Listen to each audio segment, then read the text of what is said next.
coming. I know it's been a bit of an extended break, but that was, I think, in reaction to some of the discussion we had at our last meeting. I guess, what was that? April? That sounds right? March? Yeah. That meeting was in March, so it's been, we've been going on a couple months now, but for good reasons. I think what we heard a lot of feedback in that meeting. We wanted to put a meeting together today that's effective and provides the opportunity to have good dialogue and ideally move this process forward in a direction that everybody can be good about. So we designed an agenda to hopefully achieve that. And I'll talk a little bit more about what that's going to look like in a minute. But before we do that, let's just go ahead and do some introductions. So I'm Brian Keekly. I'm the facilitator, third-party neutral from the Langdon Group. Hey everybody, I'm Jason Street. I'm the East Region Manager for Water Resources out of Baker City. So I supervise Valley and Cave and this area here. Alexandria Scott. I'm a community engagement coordinator focused on the East Region here and spend a lot of time working out in Harmony on various initiatives in the basin. Ken Vance, RAC member. Tom Davis, farmer rancher. Mark, RAC member. Woody Wolf, East Region, OWRD Commissioner. Brett Otley, RAC member. Louis Wolf, water user and RAC member. Versus St. Host, RAC member. Travis Singham, RAC member and Grand Water user. Roger Shealy, RAC member. Kristen Shulman, Harney County Commissioner and RAC member. John Short, water rate consultant, RAC member. Barbara Howard, RAC member. Karen Moon with the Hardin County Watershed Council and the RAC member. Hey there, I'm Zach Freedom, hydrologist for the Nature Conservancy. Brenda Smith, RAC member. Lisa Run with Water Watch, RAC member. I'm Tim Seymour. I'm the assistant manager for the groundwater section of the Oregon Water Resources Department. I'm based out of California. I'm Kevin Mines, policy analyst, rule writer, rule coordinator for this process. OWRD. And Bobby. Hey y'all, I'm Bobby Cochran. I work with Oregon Consensus for the State Policy Conflict Resolution Service. So I'm here supporting Brian. So as soon as I figure out the mic, go ahead and have the Brian support. Okay, and online. Barbara, would you like to introduce yourself?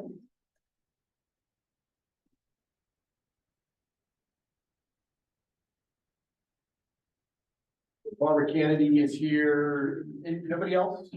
Nobody from RAC member now. Okay, all right. So thank you all for being here again. That's our RAC members, public. Appreciate everybody being here. Again, we just keep RAC members up at the. Excuse me, there's a hand raised, and I do think we might have RAC members on here. I'm not sure. So if I at least see somebody who's called in on an iPhone, so I'd like to know who that is. And then Jeff Mackey's got a hand up. Hi, this is Susan Maupin. I work for EcoSource Native Seed and Restoration, and I'm a RAC member, and I'm the iPhone. Gotcha. Thank you. You bet. Thank you. Go ahead, Jeff. This is Jeff Mackey. I'm also a RAC member. Thank you. Yeah. Great. Thanks for calling that to our attention. Yeah, we'll keep an eye on that, and Kelly's gonna be watching the screen, so when you get hands coming up, you'll let me know so we can bring into the conversation. Okay, let's go ahead and go forward a slide. Keep going. Okay, so just some kind of meeting decorum ground rules, and this is all just intended to provide a space where we can have good conversation and good dialogue. And make sure everybody has opportunity to be heard and express their viewpoints, which is the intent of this meeting, is just your ability to express viewpoints, and that's then during the dialogue. We ask that we all treat each other respectfully. The value in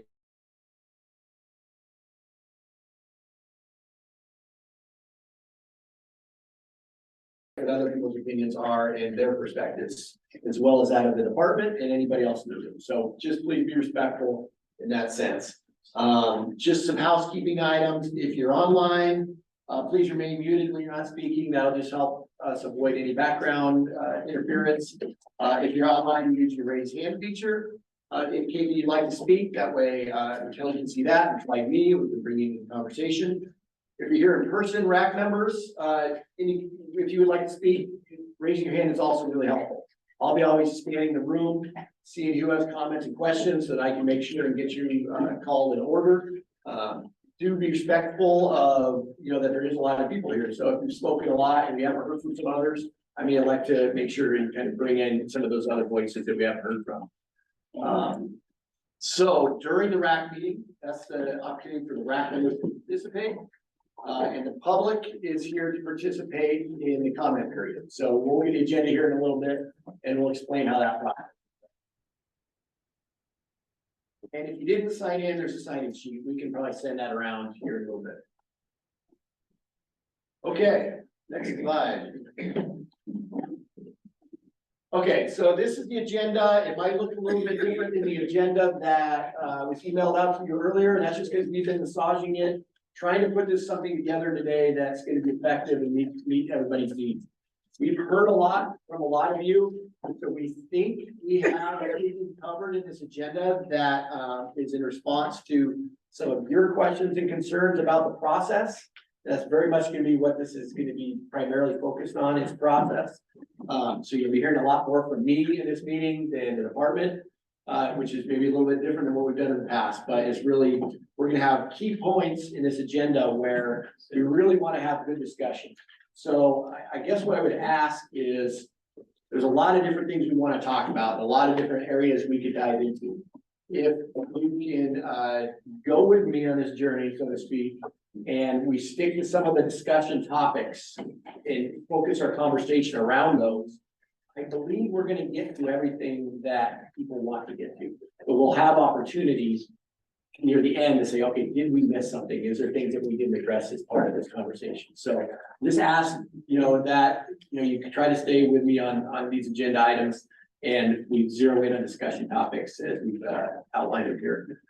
So anyways, the process is I'll turn it over to Jason here in a moment. He's going to share some, kind of reflection from the department and what's occurred over the last couple of months and what the department's heard.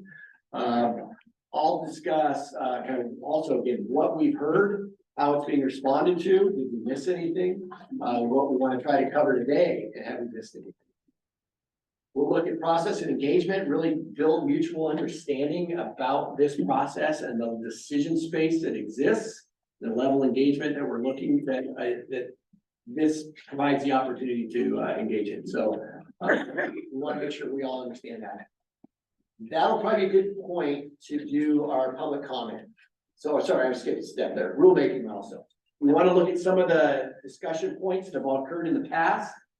You got a handout emailed to you. We'll go through that.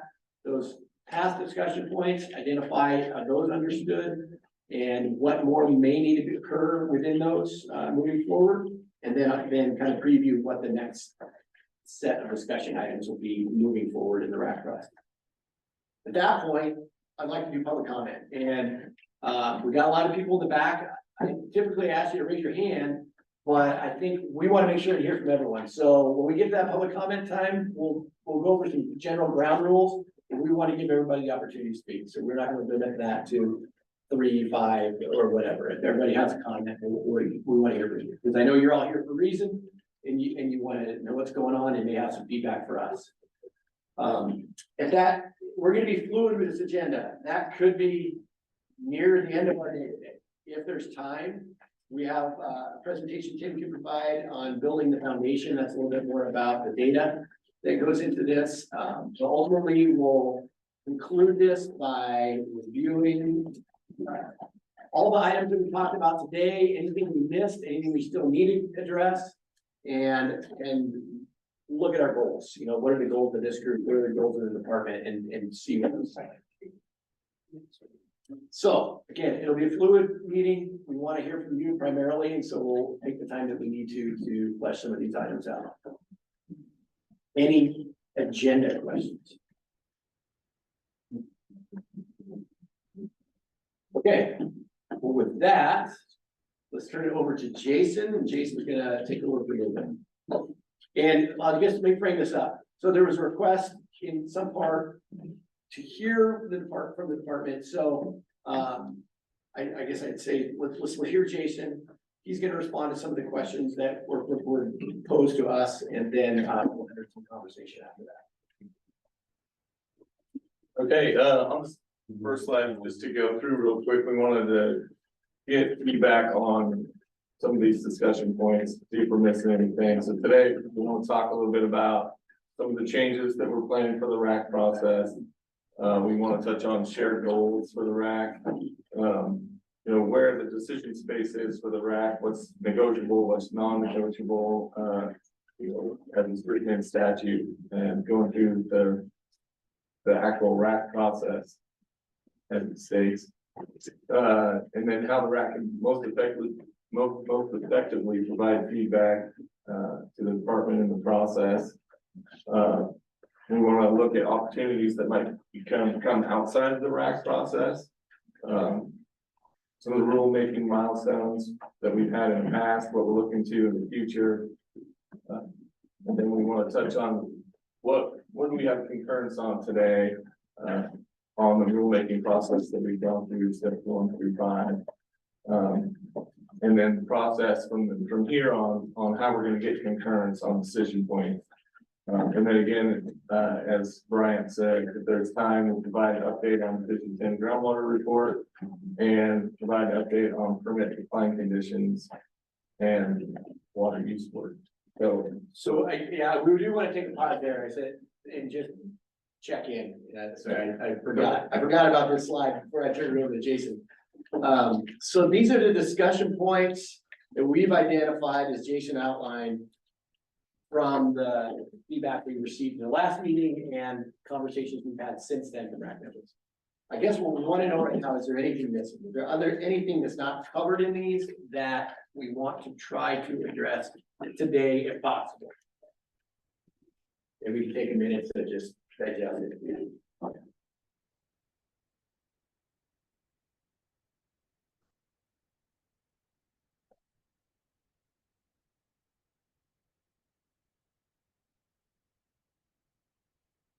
Just a question. Yes. Were we given that in advance and I missed it? No, sorry, honestly, most of this I wrote this morning because we get a lot of feedback from people. And I'm piling this right up into So the agenda also? a lot of changes have been made because we keep getting more feedback from RAC members. Yeah, I got it. I just want to know what I missed. No, you didn't miss any. Going through my computer, because I'm not very good at that computer. No worries, and that's why we want to give it a second. Thank you. Let's just see if this covers your needs and interests for today.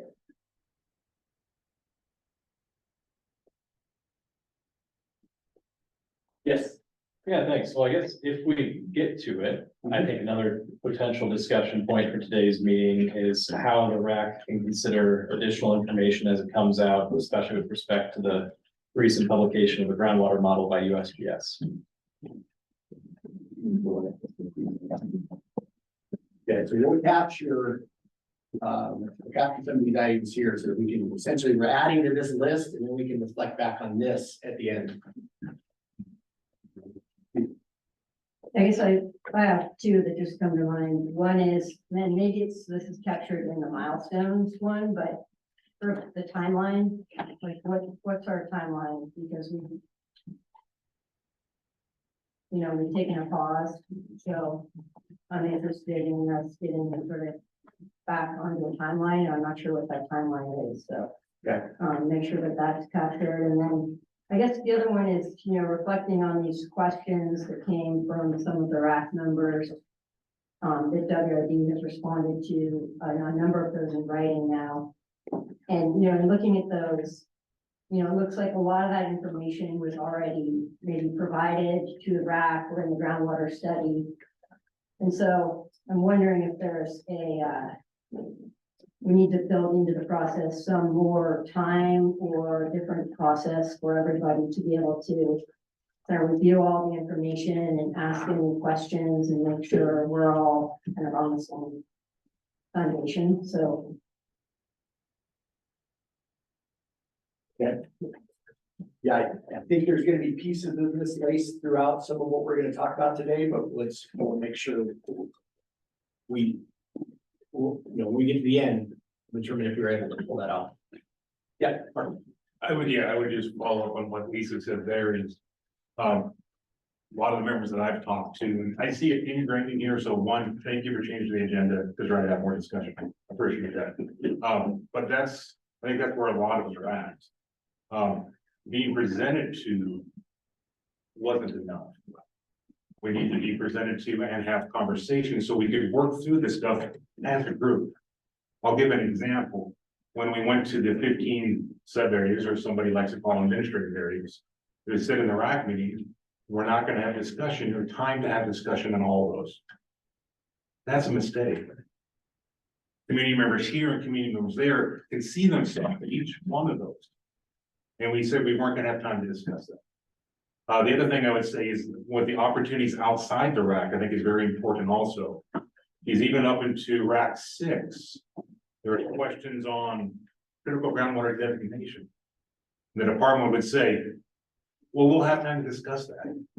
And we never seem to go back and have time to discuss that. So we did ask, where's our input space and where a decision can be made from the RAC? And then we got a document that says, these are done. So we've been struggling as a community since that came out. Because we were told we'd have time to discuss that. Now we were told we weren't. So just that in space, making sure we have that space outside of this RAC to have those discussions. Yeah, definitely, and we're gonna spend some time on that document and how it. Yeah, looking at some of those, what it claims are past decisions where there's more space. Yep. So Brian, Louis Mold here. So on the last thing, provided an update on permit decline and conditions of water use. So the study was done for X period of time. And now we've had 2 years since most of that study has been complete.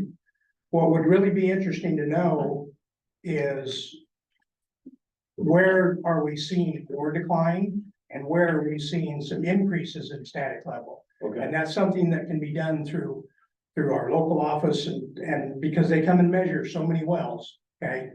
There's certainly areas that we're seeing increases in our static. It would be nice to know, which is gonna help us to determine where the real problem areas are. Yeah. So I think that's kind of important, but we're gonna need the next meeting probably to answer that question for the simple fact that the areas, I'm gonna give Sylvia's for an example, every well that I measured in Sylvia's has gone up from 2 feet to 5 feet in one case, okay? So there's certainly areas of decline, but we have some areas that are increasing because the study was done up to 2 years ago. We've had a tremendous amount of difference in what's happened in the last 2 years for availability for recharge. So something to maybe put on there that's on the bottom of this, and I think it's very important for us to update. Let's really describe the areas that have where you're seeing a major decline. Yeah.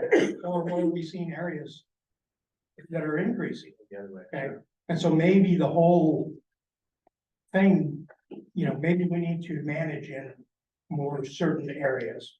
Okay, that's kind of where I'm going with that. Good. Can I speak to that right real quick? Just kind of where there's increasing and decreasing, where the real problem areas are, and just kind of updating on the last 2 years. Yes. Can I respond to that really quick? So our groundwater level trends document that we put together and put out for the RAC is based on our most recent measurements from 2023. So that's spring high 2023. So we're not relying on measurements from 2018 for this process. For water level trends, we are relying on the most recent data. And we can absolutely go through and do an update to that document with 2024 data now that it's been collected, once we have that processed and available. So Yes, because there's, you know it as well as I do, there's areas that it's going down, there's areas where it's coming up. So there's areas that are not as critical as other areas.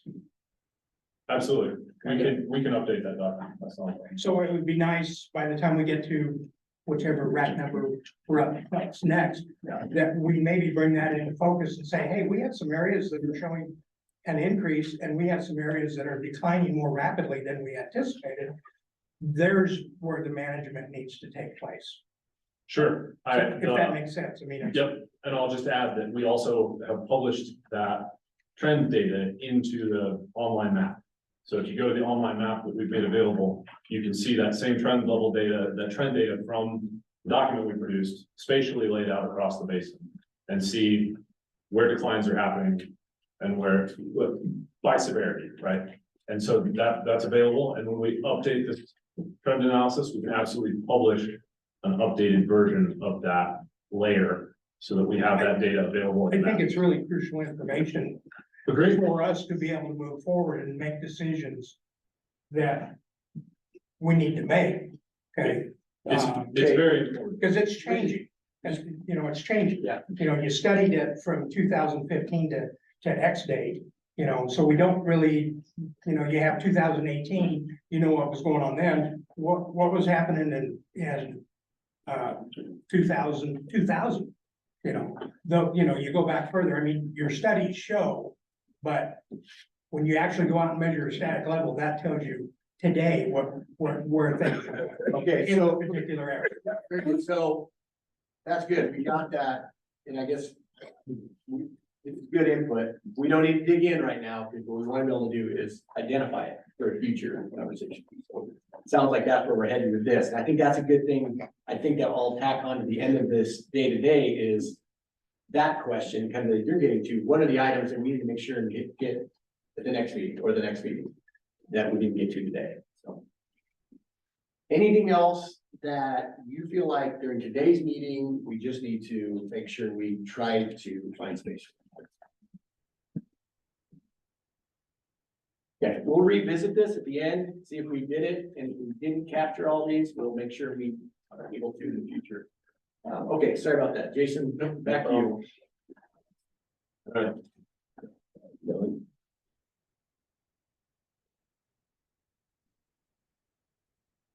Right, well, I wanted to touch a little bit, as now I was kind of out of the picture and I'm kind of in the picture as the sponsor for this project. I wanted to get back to, why we took a pause. I think everybody's fairly aware of that, but we did receive a lot of comments, questions about our process. And we wanted to take some time to evaluate where we're at on this. Kind of look at the overall portfolio for the Harney Basin for groundwater management.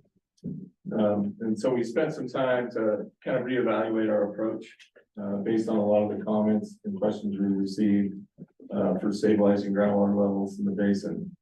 And we've also, clearly we need to take more insight from our community partners in the area and do a little better job of listening. And I think since March, we've started to do that better. We received a lot of comments, as I mentioned, and we need to provide more clarity to the RAC community as a whole and improve our process. And in thinking of how we might do that and also move forward in a timely manner so we can get the RAC process done, and do it within the rules that we're constrained by.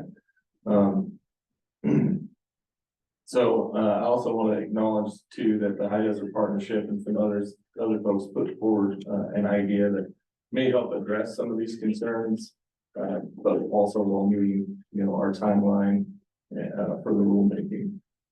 And so they're working with, we're all working with Governor's Office, Oregon Solutions, Oregon consensus on that potential project there. Also, the rules process I want to mention is it's guided by regulatory requirements. So given that, we want to spend some time talking about the IAP2 process for public participation at this meeting and help identify the decision spaces for the RAC where we have room to move on different decisions as we move through the process. So I wanted to say also as a department, representative here, we're committed to moving forward and making some changes to the process, improvements. And I want to emphasize, that we understand this is a very critical, as you all do, a very critical issue that requires a timely response. And it's very important that the rules process continues and be completed as part of the process. So, and then I'll touch on also, I think everybody on the RAC received copy of the letter that was sent from, I think it's 12 RAC members, earlier this. I think it was earlier this week, on the 27th. There were some questions in there that I wanted to touch on. We don't have those questions up on the screen, but, you know, I think that there was a comment there about the department stating that this will seek consensus or work collaboratively, and some of the work collaboratively in some of the language that we've used. And, you know, I think especially early on in the process, because this process is new and different and very complex, we may have used that language. If we did, that was a mistake, and we should own that. You know, this process is different than the placement planning collaborative process. Wherein, while we do want to collaborate on some of the things we can make, we have some latitude on decision making. It's generally not fully collaborative. So if we made a mistake, we use that language.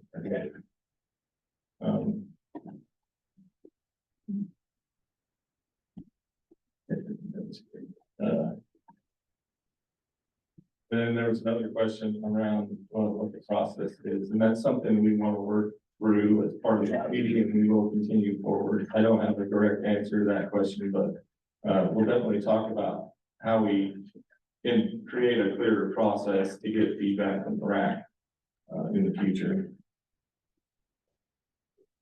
Let's see. We, you know, we did get, as we mentioned already, some pushback on the language of general consensus in the first 5 items that were in the list we sent out to the RAC. And as Mark touched on earlier, we need to revisit those 5 things, and so that's what we'll do. We'll back up, revisit, get some feedback from the RAC on those 5 things. We definitely should have done that earlier, and we didn't, so we'll back up and do that.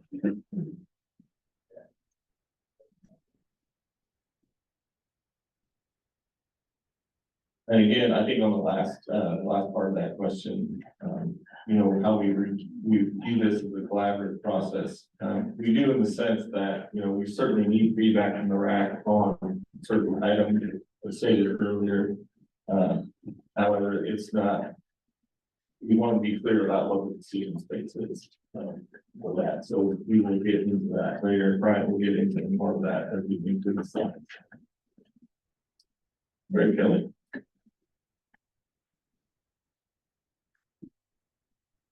So again, I wanted to acknowledge that we did have met with High Desert Partnership several times to discuss the RAC process, how we might engage with the broader community, get some feedback from, you know, we want to get feedback from local groups like High Desert Partnership on those things. And we also talked about potential for RAC subcommittees to work on specific items. But, you know, we say that, and then at the same time, I want to invite anybody that's on the RAC, or really anybody in the public, if they'd like to talk to the department on this issue. We're willing to meet with folks on the RAC anytime, either one-on-one or in a group. And I plan to probably engage with Brendan and Chad a lot more on this, get feedback from them and other folks around the room, just to see how things are going in a more timely manner than just, you know, you guys receive a RAC packet and then you have only a few days to review that information. So please take advantage of us as we have time to do that. But, and turn it back over to Brian. Okay, so what I want to do next, we try to catalog here the different things that we heard from everybody. So this is, you know, maybe over the course of this process, but also over the course of the last 2 months. So we go through each one of these, and then I think what we'll do is just go ahead and go around the horseshoe, and I just give everybody the opportunity to share. Is there anything we missed that you were providing feedback to myself as a facilitator or to the department about that we didn't capture here that we need to be aware of? So the items that we have listed here, and this is again just accumulated from meeting minutes, from emails, from everything that the feedback conversations that we've had. Is we heard that there's different levels of understanding around the Harney groundwater situation within the RAC, within the community. some members of the community may just now be plugging into the process. So there has been these steps previously with place-based planning and others, but that doesn't mean that the community and others with the interest in the subject were involved. So there are people that are plugging in now, and we need to be cognizant of that. The community department need a plan for how to bring folks along. So collectively, we need to address that need in the bullet above and find a way to bring people up to speed. The pace of the rulemaking is too quick or too slow. So there's two different kind of sides to that coin, but there's different perspectives and different feedback that we've received on that. Questions from the RAC have not been answered by the department, so that questions were out there, answers didn't come back. I know the department's working through that with a document, but it's something that we've heard and tried to address. Identify statutory requirements, policy decisions, and where the RAC has influence. Which areas are non-negotiable, i.e. written in statute, or what's flexible, i.e. what can be negotiated. So we're trying to get into that conversation today. A request to produce the Division 10 groundwater report for community review. That's been heard. I think that's something that we're working towards. Identifying how and when the USGS model will be used, and develop a methodology for a decision-making process. So these are sort of covering different areas, but again, I think I'll give you a minute, take a look at it, and then let's just go around the room. And if you have anything that's not there, please share it.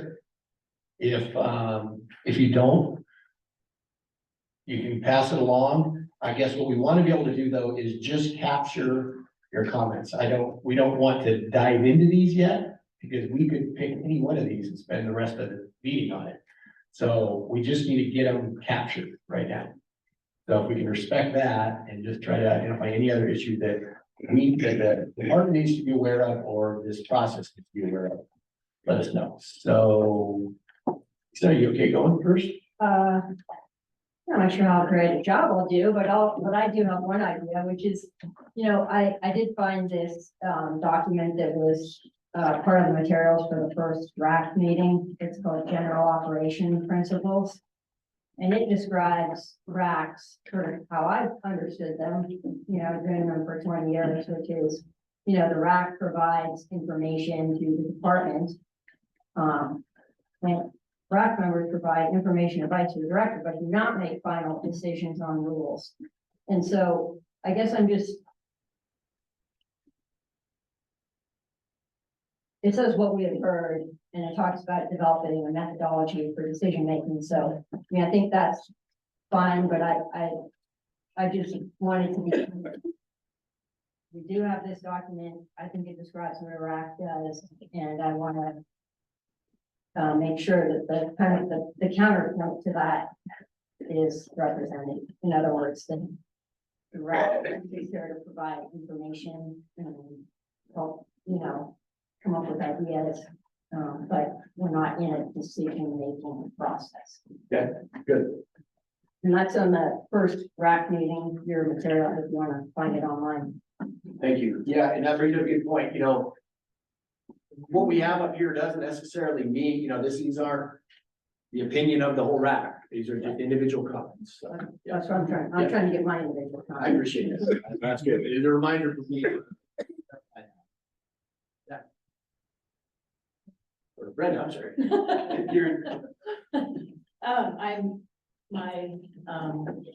My interests have been heard in that list.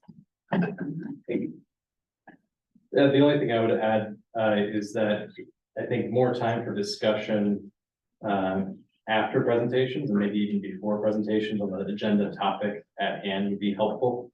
That's something that I think I've heard a couple of times through a couple of these meetings, and I see that there's like questions from the RAC have not been answered by the department is up there, but that's slightly different from having space and time in the room during the meeting to discuss. I do have to go back. Okay. So it may not be a decision-making process, but what is done with the input that we provide?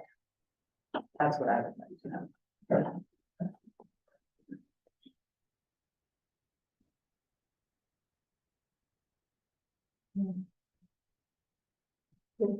I think you have a good list up there from what has been, listed. I think my input on what I see is, yes, there is definitely different levels of understanding. And definitely, yes, much of the community is just starting to plug in to what's going on, which would lead to the space of some things seem to be happening very fast.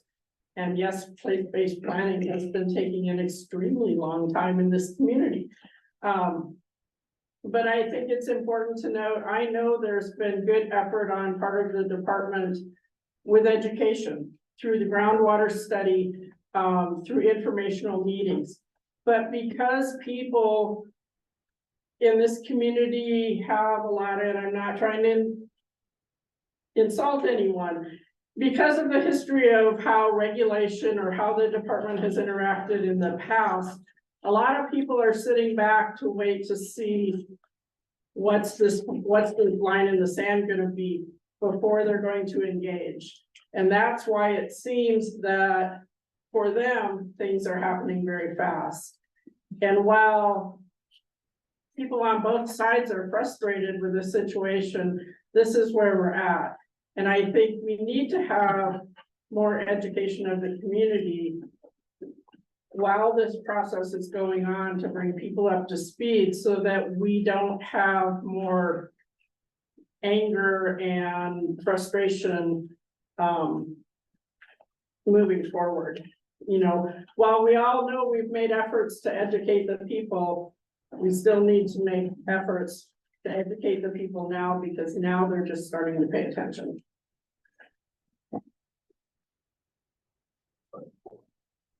And I will stop there.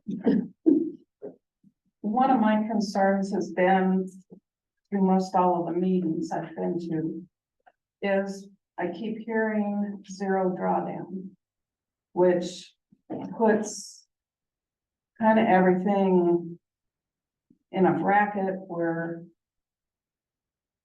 you know, what does that mean for the whole basin as zero drawdown?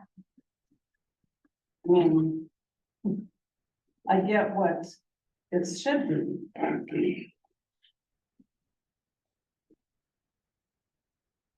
But I think it's an unanswered question throughout this process.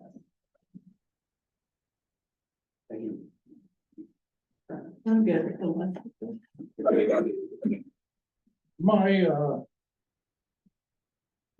I guess my concern at this point is,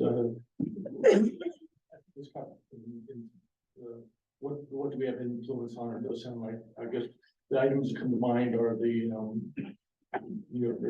sub areas, one way or another, and then discrepancies like what Hardy Electric brought up last time. They're not seeing anywhere near the electric usage that reports water usage. That seems like a pretty big discrepancy. Maybe that's not sure how that's handled up there. Questions from the RAC have not been answered by the department, so that's probably where it's covered. Okay. And Brian, I grabbed those 2 points from John over here on this. Okay. Yes, the overarching thing here is, you know, what does success look like in this basin? And, you know, what Jason talked about earlier, you know, why we're working with the governor's office, why we're working with others is because this state needs to see us come out in a successful process. And the reason why we're asking for this RAC to be different is we've had discussions with other RACs that have taken place throughout the state, other regulatory processes that have taken place. Those aren't successful models to follow. And that's why we're asking for this process to have some uniqueness to it, to have better input from the RAC, to have more influence on that decisionary making process, to have more on the ground knowledge be really taken into account, to have individual parts of the basin to be really scrutinized, to know where we have withdrawal that triggers critical groundwater shortage areas and where we don't. And that's, you know, what looks like success here is that we still have an economically viable community at the end of the day. We cannot decimate this community because we thought we should go back to zero withdrawal. We thought that we should go to extremes and never look back in 30 years and figure out, well, were we even successful with the first measures that we took? And so it is super critical for us to treat this process in this basin different, because you'll decimate the economy here, you'll decimate the people here, which then impacts the state at large.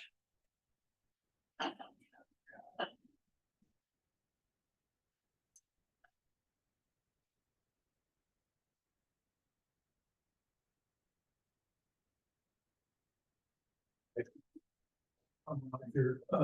So I wanted to agree completely with what she had to say and offer the notion that this RAC, this program should be a never-ending, ongoing, continuously iterative process that continuously assesses where we are and how we make new improvements.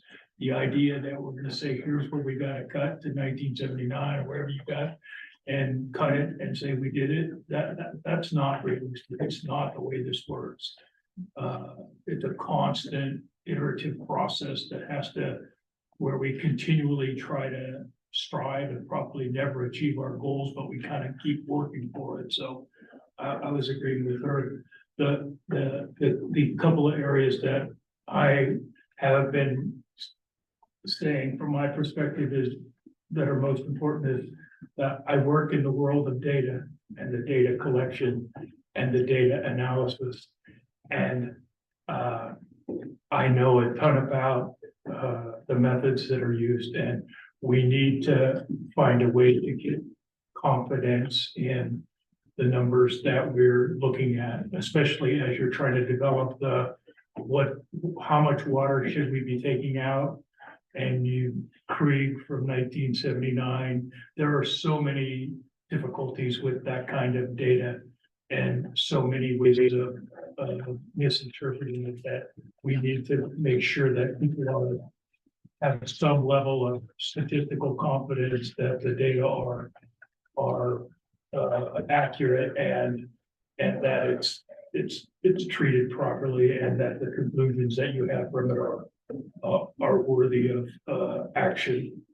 And then I already said this, I think, but I just think we have to worry about the implementation process and that it's an iterative process. It needs to be very carefully implemented, very slowly and deliberately, a little bit at a time. This has been occurring over the last 30 years.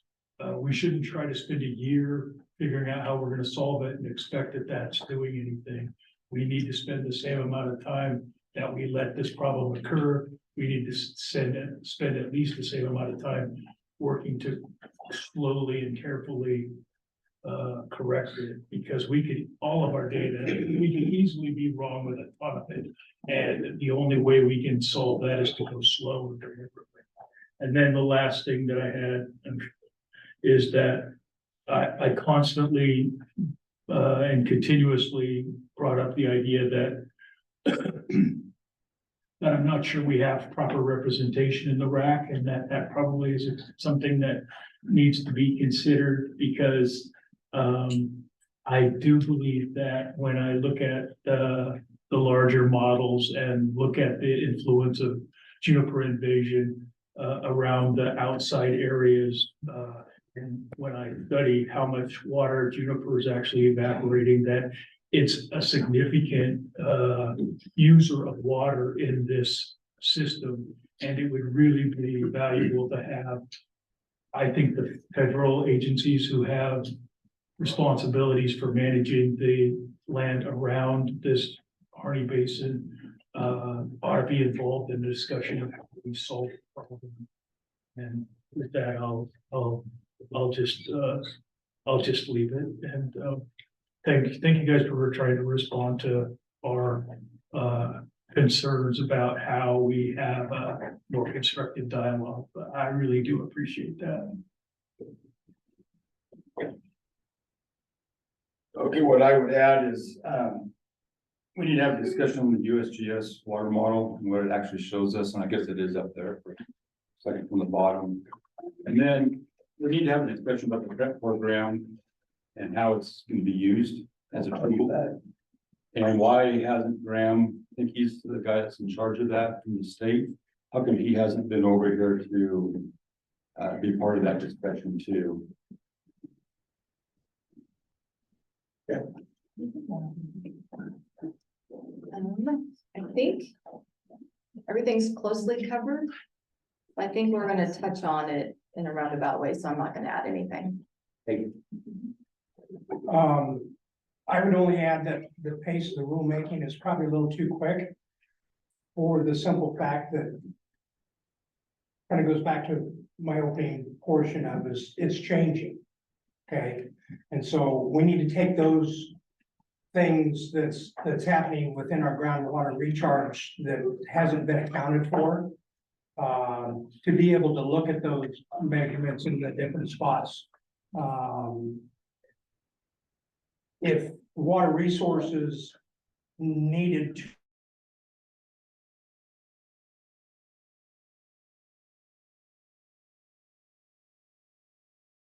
by X number of feet, we're gonna shut you off. And if that's what the case is, then Water Resources Department probably, if they're in an area that's so critical, we need to address it with the rules that's already in place.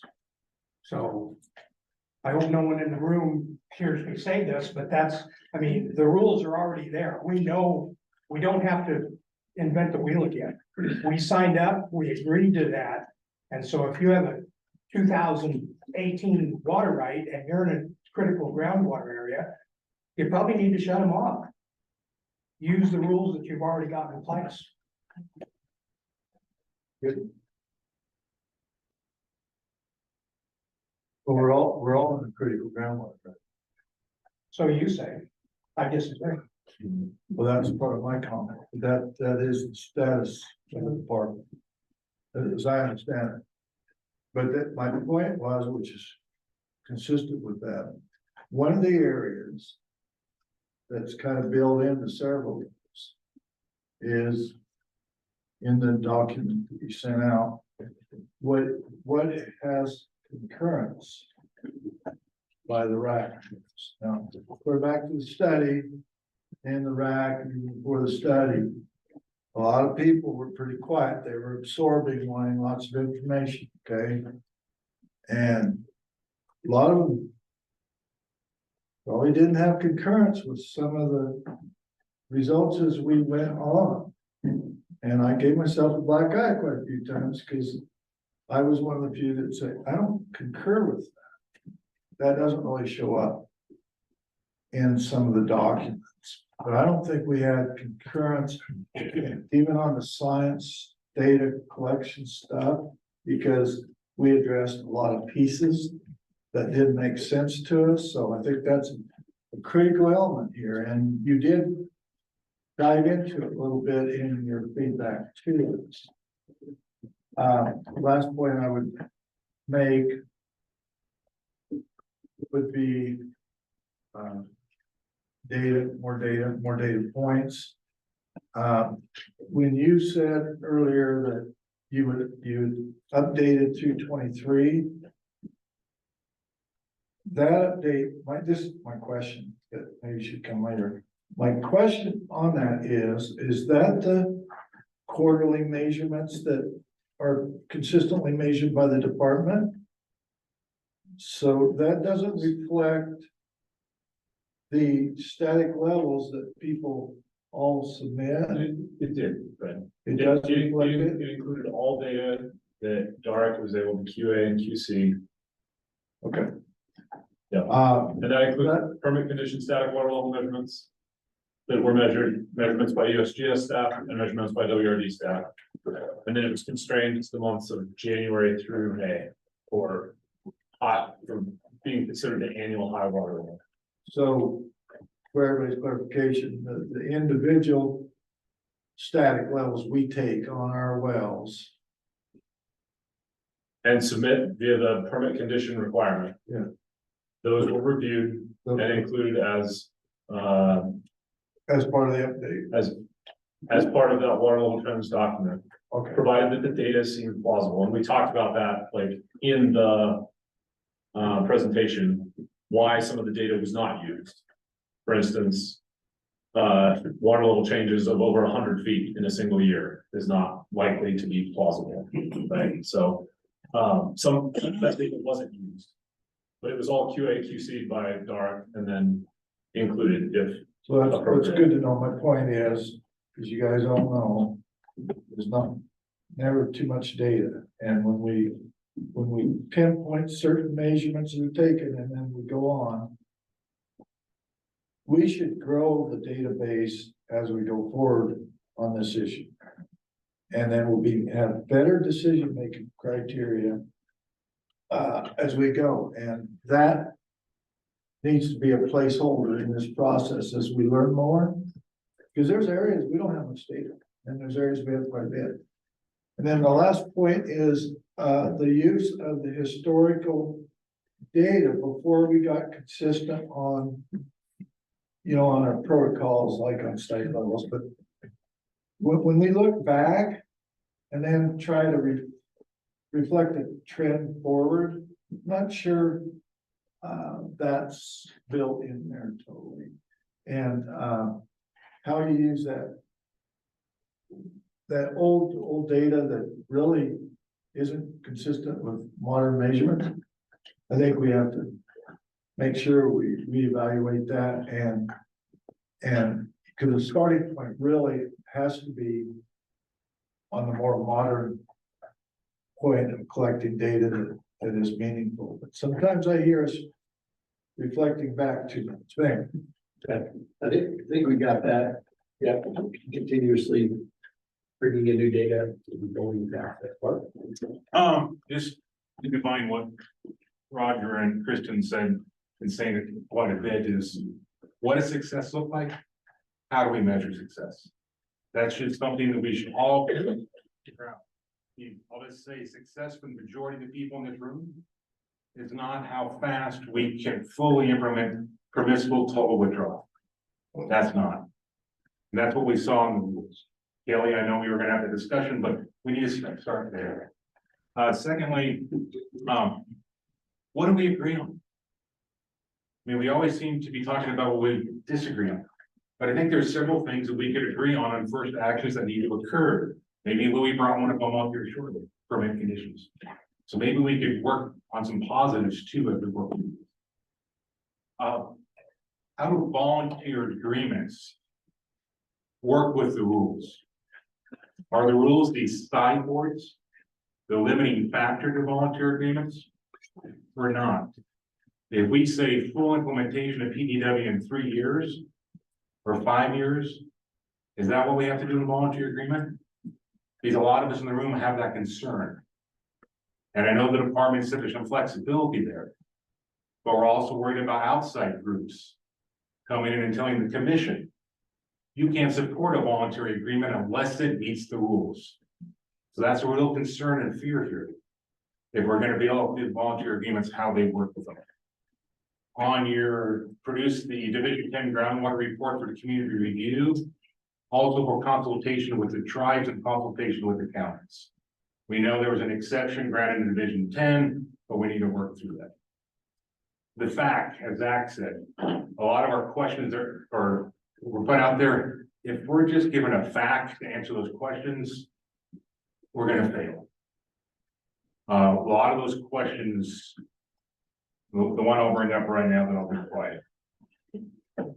We've been told in 9 of the sub areas, don't worry. If you're irrigating in 2018, you'll be fine. But 19 times in the first 6 RACs, we asked about how you can regulate. And it was said only by prior appropriation regulation. So if the department has to go back and look at those 9 areas and move forward, if they're in rural, there's no regulatory process in order to make that statement true. The community could try a volunteer agreement to make that statement true, but I think there's still a lot of confusion there that if you're getting 2018, don't worry. So can I ask a clarifier really quick, Mark? Is what I'm hearing you say that the sub-area concept violates prior appropriation and we should look at that more closely? No, I'm not saying that. I'm saying when you said in those 9 areas that aren't critical, that you're not gonna go to the contested case on, if you're irrigated in 2018, you're fine. But what I say is, if the levels continue to drop, there's some of those are dropping to 1.5 feet. Right. The department's gonna come back in at some time and say, hey, no, we've dropped too far here. Sure. So the 2018 usage is out the window. Is if you go through the contested case, because you won't have to come back for another RAC, because you already put PTW in the rules, you can just go to a contested case. If you so choose. And then the only way you have to regulate is through prior appropriation regulation. Gotcha. Which then brings into 40% of the people with water rights. Right, so got it. I now understand that. Okay, thank you. Yeah. No, I'm good. I got a couple more, but I have a problem as a water user.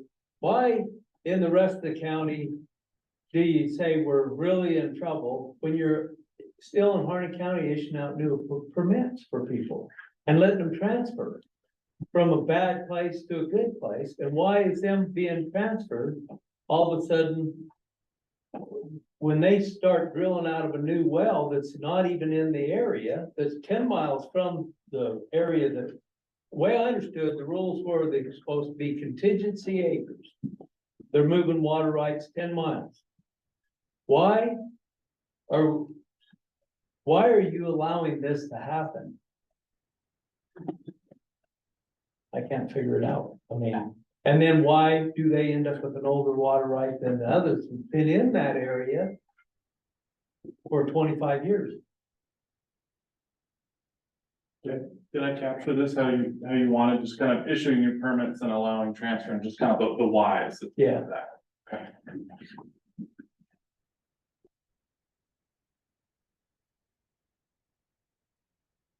Okay. I think there's been enough added. Okay. Okay, good. This is, We have people online. oh, yeah, I got it. Kelly, could you help me walk through what we have? Yeah, Barbara?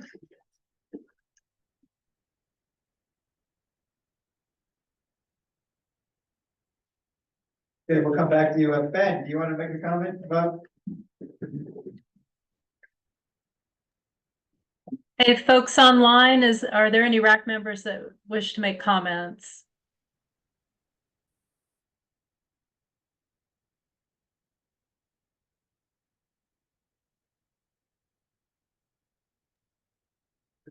I'm not seeing you. Then Jeff just came in. You. Jeff, nothing, or you shaking his head? Yeah, Okay. okay. Okay, If anything comes up, you can put it into chat or something, you let me know. Sure, right, yeah, and if anything comes up, RAC members online that you can think about, you can write in the chat, I'll take note of it. okay, thank you. This is really helpful because, you know, I guess for me, from a process standpoint, I want to try to make sure all these things that you're providing here are either responded to or folded into an agenda, right? So getting these out, it doesn't mean that we're gonna be able to accomplish all this today. I think some of these will accomplish today, but there's some that will need to, you know, but getting this out and understanding it is. Okay, next slide. So there's a few of these that we'll go through, and this isn't the entire list, but there's a handful that we can provide some response to. And may not always be the exact response we're looking for, and clarify then it, provide more feedback if it's not, but we want to get these issues out there. The idea that the rulemaking pace is too quick, some items too slow. I think one thing that was understood over the last couple of months and the feedback that we were receiving is there needs to be more meetings in order to fully accomplish what we're trying to do in this RAC. To have the level of dialogue that's needed and to get to all the items that need to be addressed. So Just for planning purposes, the department's added 5 additional meetings into the calendar. Not the calendar, yes. So we have a survey out there. June 27th would be the next one. June 27th is the next one. We don't have the date set, that's coming, but in the overall calendar that we're looking at, we're gonna insert 5 more meetings, so you can get a look out for that. Questions from the RAC have not been answered by the department. The department is answering questions in writing in time for each discussion topic. Understood that a written answer may not always be what you're looking for, and a lot of this, I think a lot of these questions we're trying to also pull into discussion and agenda. And just put your hand up if you want me to stop and you want to have feedback. Yeah, I mean, he's brought up multiple times on the questions, but I mean, a lot of the questions were on agenda items that we already had. A lot of the questions were on presentations that we've already had. We were asked to bring questions forward in 3 weeks as an alternative to bringing a solution forward in 3 weeks. So just, I'm gonna say it again, just getting this and not working through it ain't gonna work. I mean, I recommend that if it's not an RAC meeting, as Lisa said, it's an alternative meeting where we all get together and go through them and have a discussion. We would prefer to have a discussion before there are written answers. I mean, we just can't present, we have to educate as we're answering the questions too. Good, that's good, and yeah, I think we're gonna have some discussion on some of these today, but that's for sure. Identify statutory requirements, policy decisions, and where the RAC has influence. The department prepared a draft document for discussion outlining items where the RAC input could be sought in the rulemaking process. That was, you had that emailed out to you, but we're going to dig into that today, specifically on those items kind of that you're mentioning, Mark, that are from the past, and what do we need to do to bring them? Is it, if that's the direction you all want to go? Any other thoughts there? Yes. I just want to acknowledge that part of what I'm hearing is just folks want to discuss these, right? So it's the written call and response that's creating some of the consternation. So kind of going through this, we're probably going to elicit some of the same responses as we go through. So just naming that, I don't know, we can commit to an alternative to that now, but just as we go through it, I'm just seeing it around the room. Like, So I don't need to repeat myself every agenda item, Bobby. I do not want you to do that. Fair, I'm just saying, hey, I heard you. We're probably gonna get similar response as we go through. Yeah. So I want to echo what Mark said. Yep. We need to have a discussion and go through these. We can't just have it thrown to us and say, okay, well, this is what the answer is. We want to be able to collaborate on what's going to work for the community. And so it doesn't have to be a full-blown board RAC meeting, but we need to have a discussion with the department to help us work through that. Okay. And I think pretty much all the RAC members kind of agree with that we need to have the dialogue, and instead of being told what's going to happen, we need to, we want to be part of the process. Yeah, that's good, and I think you hit on that key point, and I maybe I've said this already, but maybe not, but the goal for this meeting is to dial in get that feedback so we can put a good process together, so that if that's what needs to happen on certain items, we can put that into another RAC meeting or a different format that is appropriate for it. But yeah, identifying those and where those discussions need to happen is what we want to try to come away from. Okay, where am I at? Okay, I think that concludes that page. Okay, there's different levels of understanding around the groundwater situation. Community may just now be plugging into the process. Community department need a plan for how to bring these folks along. So one response, community members can share their knowledge on the groundwater study and further department engagements are possible. So I think that's something we need to dig into more. I think we need to figure out what's the best format for some of this information and education, and how can RAC members participate in leading those conversations.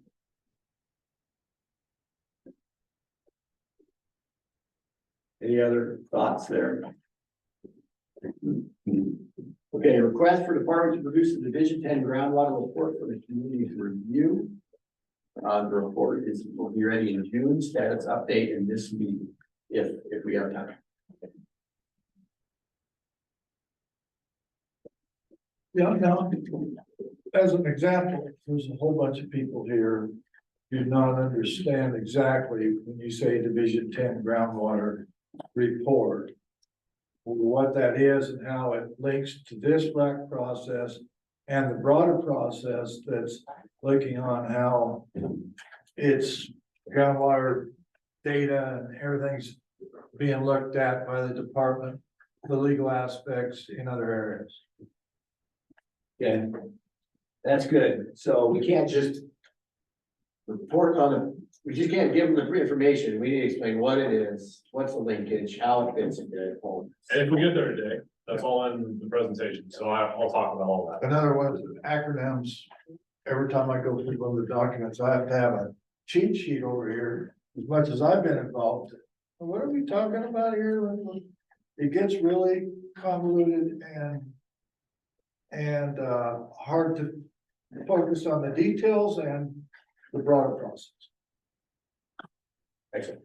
I just want to echo something too, for new folks that might be plugging into the process. Last August, we ran a series of informational sessions where we gave a presentation for an hour, sent that out to folks, and then we held a separate session for people to do Q&A. And there was one specifically on the Division 10 rules, which are critical groundwater area designation rules. So it's a really helpful tool for folks if you want to kind of get up to speed. It's a short video to take a look at and just kind of get your minds wrapped around what that is and how it relates to this. Maybe we could probably include a link in minutes. Oh, yeah. This meeting. Yep. It's on the RAC website. Yeah. Sorry, that just reminded me, something that was brought up a lot in RAC 6 was the dissent, how the public gets the material. So you said you're gonna put in the minutes. Only us get the minutes. There's the community doesn't get the minutes. We need to make sure that we put out some sort of information for the community, even to figure out how to get to the 512 page. And even where the minutes are, because we heard that a lot, is we have a hard time even understanding how to go get the information. I would suggest also by doing some with slow mail. Some of us don't have a computer. Noted. Slow mail is better than no mail. Yeah. Okay, the last one on this page, identify how and when the USGS model will be used. Response work with the RAC to define management scenarios to run through the USGS model during our June meeting. So that is discussion item that's coming up. Yes. Yeah, just step that back maybe one step. I appreciate what that answer is. I think that's useful process, but I think to start earlier than that would be to just talk about what the model is and how might the committee be interested in using that model to inform decisions and recommendations that the committee might come to. I think starting there rather than jumping straight to, all right, we got a model, what are the management scenarios might be a useful point to start to just make sure everybody's on level setting and share understanding of what this tool could be. Yeah, I guess that's a kind of a theme on these last two. We need to explain why we're even talking about this before we talk about it. I'll just say that our intent is to have USGS present the model, so that's the Ingrid come to one of these meetings either virtually or in person, hopefully.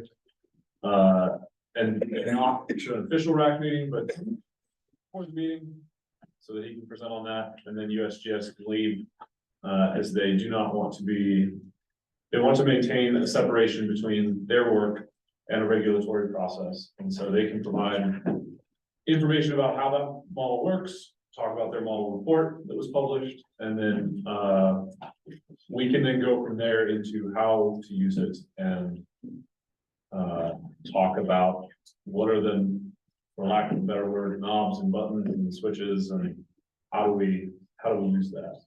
So, but what I'm hearing, right, is that we present, and what I've heard multiple times from you all, that we present this information and you all need some time to kind of digest it and sit with it.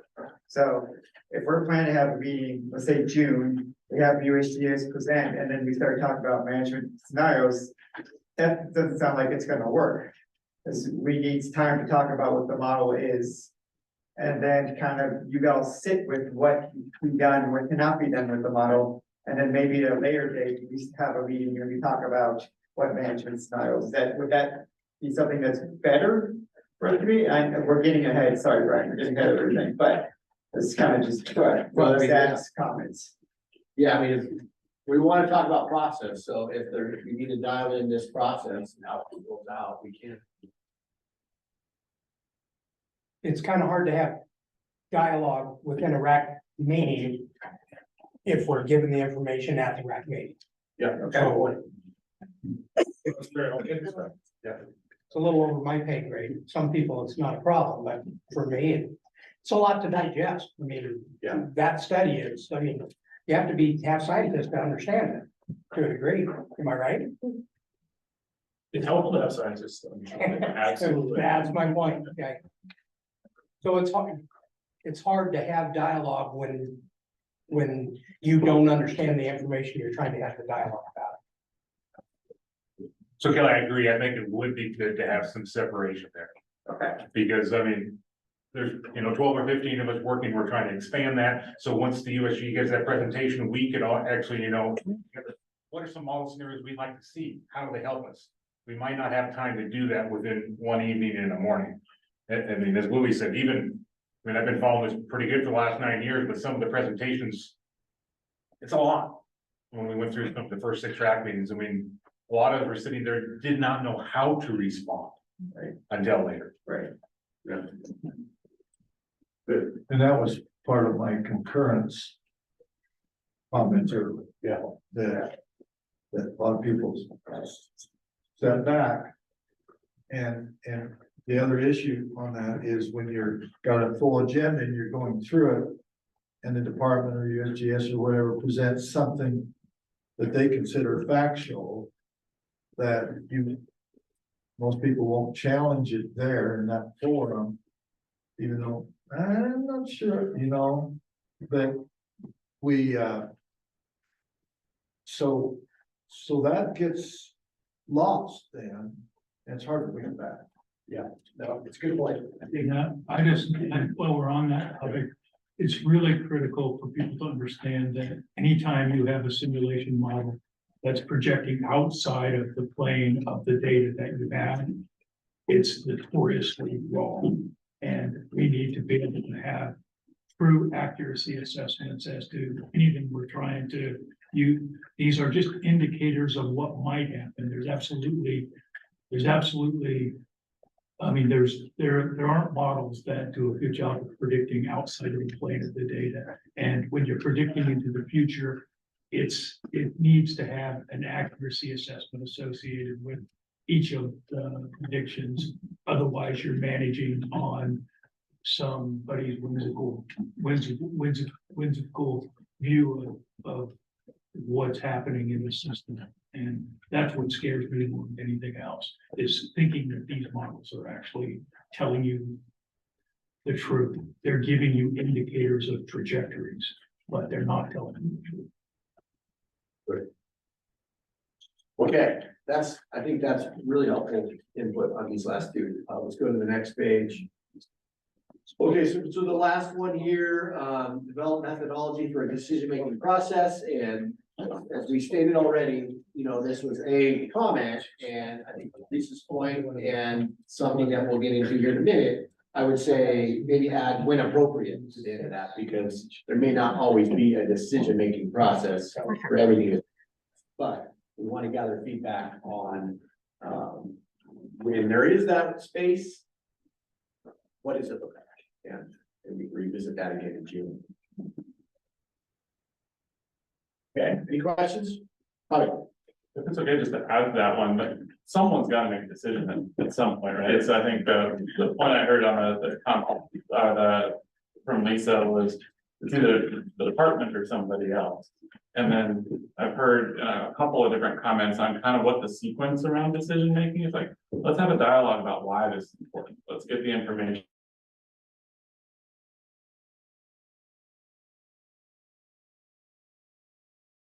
Let's get that feedback document. So there's a couple of things that just come up today that are starting to point to just a little bit more consistent flow that we might be able to practice.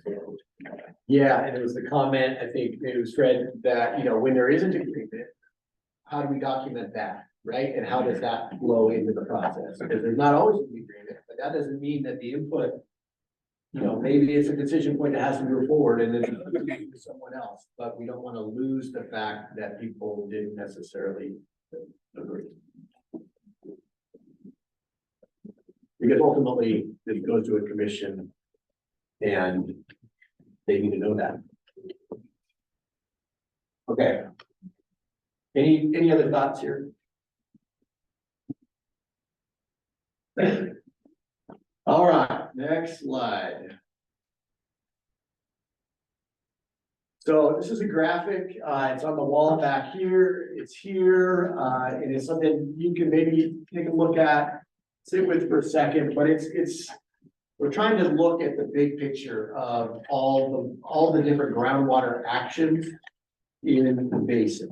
And this is separated away into sort of a few different buckets. You have the regulatory side on the right, which is what we're a part of, and the non-regulatory actions on the left, which is outside of the RAC. That being said, a lot of things that happen in the RAC steer what happens on, you know, are going to influence enough the stuff on the left so they, you know, those are going to be more successful and effective depending on the RAC process. So they're interdependent in a way, but they may live in different spaces as far as how we engage.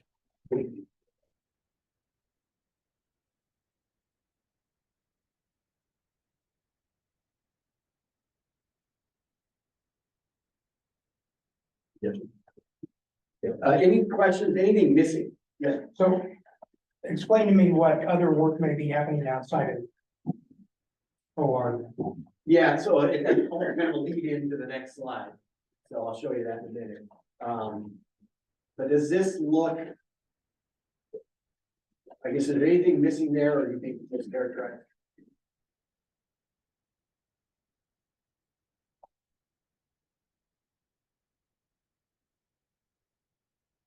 So does the and between the blue and green circles show some continuity that some of these overlap?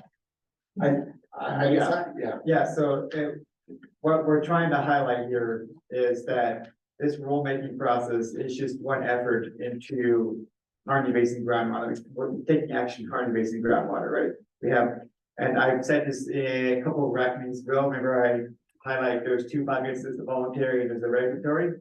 And so this is kind of another graphical way to demonstrate this, right? Like on the right side, this green circle, right? Vision 512, that's the regulatory stuff. And then we have working for permit decline conditions on the right side. But working in tandem for the groundwater is the voluntary side. So you have your voluntary agreements part. You're asking about how do they, how do the rules, voluntary agreements go together? It's a conversation we're certainly will be having in the future. And then we have CREP, and we have the place-based planning, and then as well as the Harney Domestic Well Fund, right? So we're just trying to, thank you. We're just trying to highlight that this isn't the only, I want to say item that OWRD is doing in the basin to help with groundwater in Harney Basin. And supporting all of that, right, is the data, right? So we have the brown box down here, all the data is, and Roger is that data that Eric helps put together. Yeah, Sorry, I just want to highlight as well, the reason that that box is gray is also the acknowledgement that there are other folks in this basin that do data collection and analysis other than OWRD, right? So this is describing kind of the OWRD portfolio, but there's that recognition that there are other great entities and local organizations that are also doing that work, and they may be working in both spaces. So it's trying to highlight there's some continuum between both as well, right? And the and is also there because, as Holly mentioned in her presentation at a previous Rules Advisory Committee, is there's kind of the two arms of regulatory and voluntary working together towards the same goal. So that and is also recognizing that we need to have a balance, right, between both parts. Is we can't have one over the other, but also having this collection of working towards the same goal. 1 second, Mark, I noticed we got a handout online. Yeah, we have Jeff, go ahead. All right, thanks. Yeah, I'm assuming that data collection analysis is a monitoring effort as we move along the timeline of regulatory and non-regulatory groundwater actions. I think maybe what's missing here is some sort of a feedback mechanism to inform decisions as we go along the path of regulation and non-regulation to achieve the goals of this whole process.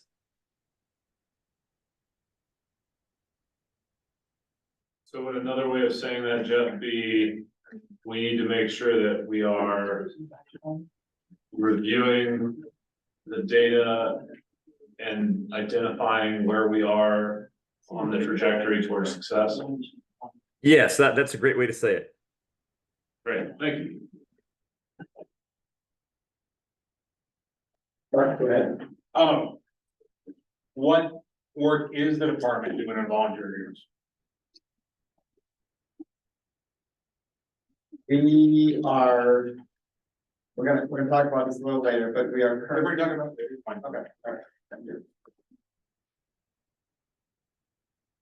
Okay, anything else here? Yeah, Zach? Yeah, just continuing this idea of like clarity and transparency in how the RAC considers these different processes. That ampersand is doing a lot of heavy lifting between those two big sets of portfolios.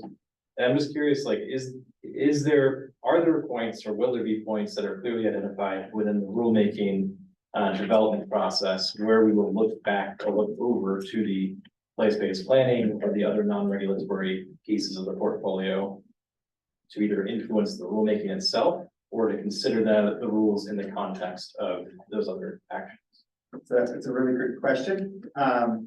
So my first answer, there already are points that the rules are looking back. So we're talking about the groundwater place-based planning report made several recommendations that the department should do. One, permit decline conditions. I keep pointing to Tim because he's the one looking at the data, so also all the eye can go to him. And then secondly, they recommended doing a reporting and measurement. Prior reporting and measurement of groundwater use, right? So that's our serious water management planning area. Problems. Serious water I always get management. them mixed up. Problem area. See, even I can't deal with the different acronyms, so I'm right there with you. But so, and then, Alexander, remember the last one? There are many Yes. in that groundwater place-based plan, some of which are not highlighted here, but I think, in a nutshell, there's an acknowledgement that the department has a lot of tools at its disposal, and there is support from the place-based planning group for the department to utilize those, so regulating illegal use, looking at areas of non-use and cancellation. So there's a lot of elements that are incorporated in that place-based plan. And if folks are interested, I would highly recommend having conversations with the various place-based planning group members who are actually on our Rules Advisory Committee. We wanted to make sure that we had representation on the Rules Advisory Committee from that group.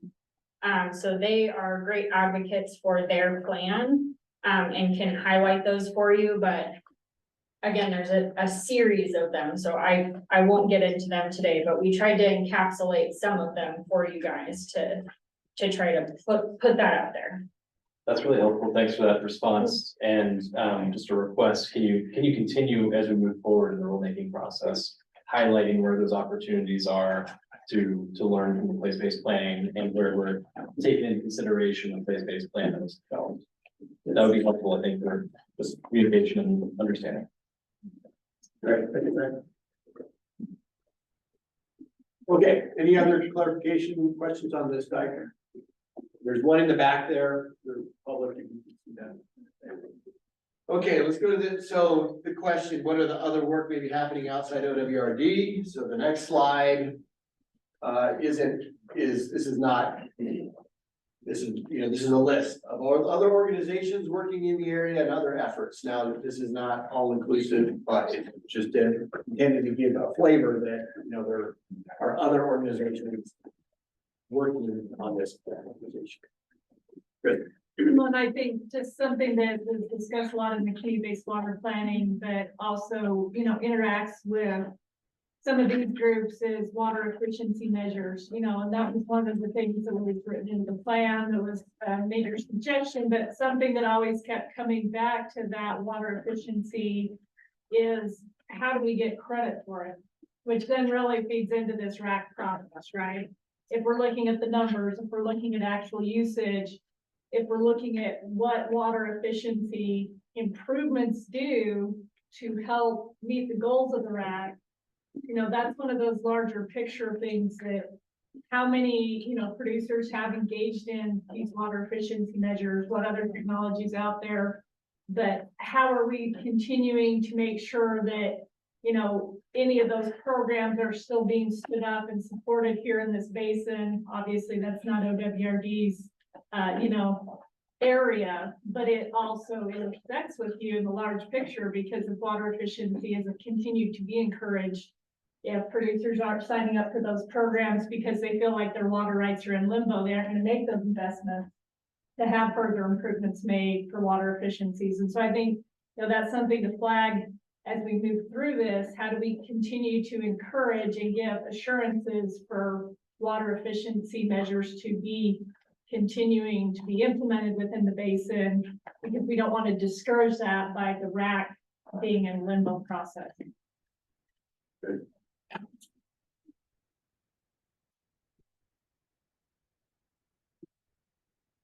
Okay. Ready to move forward? Okay, move to the next one. Going. Okay, so I want to introduce something here that you may be familiar with, you may not be, but I have it here, it's on the screen. So there's an organization called the International Association of Public Participation. So this is just a professional organization in the field of public involvement, public facilitation, public engagement. They created a model, and what this model, they call the spectrum of public participation. Essentially, what this model shows is that there is a continuum of how you can engage public participation. And as you move to the right, it gets more empowering for the public that's participating. So if we were to look at each one of these phases, and if you could read that, that's good. If not, I can kind of summarize each one. They also have a handout at the. Yeah. Yeah. Oh, okay, everyone's got a handout. So you have in front of you, I'll just give you the quick and dirty. At the informed level, the far left, this is the least amount of participation for the public. This is informing. We will keep you informed. This is what's happening. Now you know we're dedicated to making sure you have the information you need. But that's it. You don't have any influence. You can't even comment. The next level is consult. We will keep you informed. We'll listen to and acknowledge your concerns and aspirations and provide feedback on how that input influences the decision. So no guarantees, but we're taking your comments and we'll tell you at least if they had any impact on a decision. Next one is the involved phase. We will work with you to ensure that your concerns and aspirations are directly reflected in the alternative developed. Provide feedback on how public input influenced the decision. So the commitment here, I guess the way I look at involved with being different than consult is. It's a guarantee that you will see your feedback and comments in the consideration. Not a guarantee that it's gonna be in the end result, but we will tell you how that input influenced the end result. Okay, now you get to collaborate. We will look to you for advice and innovation in formulating solutions and incorporate your advice and recommendations into the decision to the maximum extent possible. So this is to a degree, not a full commitment. We were saying we are going to take your input and it's gonna go into this, into the solution to the maximum extent possible. So there is still some room there for a decision-making body to say, we took as much as we couldn't do that, and this is where we're headed, but you're a participant in the process. Then you get to the far right, empower. That basically hands the keys over to the community and says, you implement whatever you want, that's what you're gonna get. Okay, so the reason why we're introducing this is because I think one thing that I've learned, I think the department probably acknowledges now is this is the conversation that probably needed to happen when day one, and it didn't. And we're at a point now where, okay, we need to establish a mutual understanding about this process and where it lives. And using this is helpful because this isn't mine, this isn't the department's, this isn't yours. This is another, we can take a different model from somebody else, apply our process to this, and build understanding about where this process lives.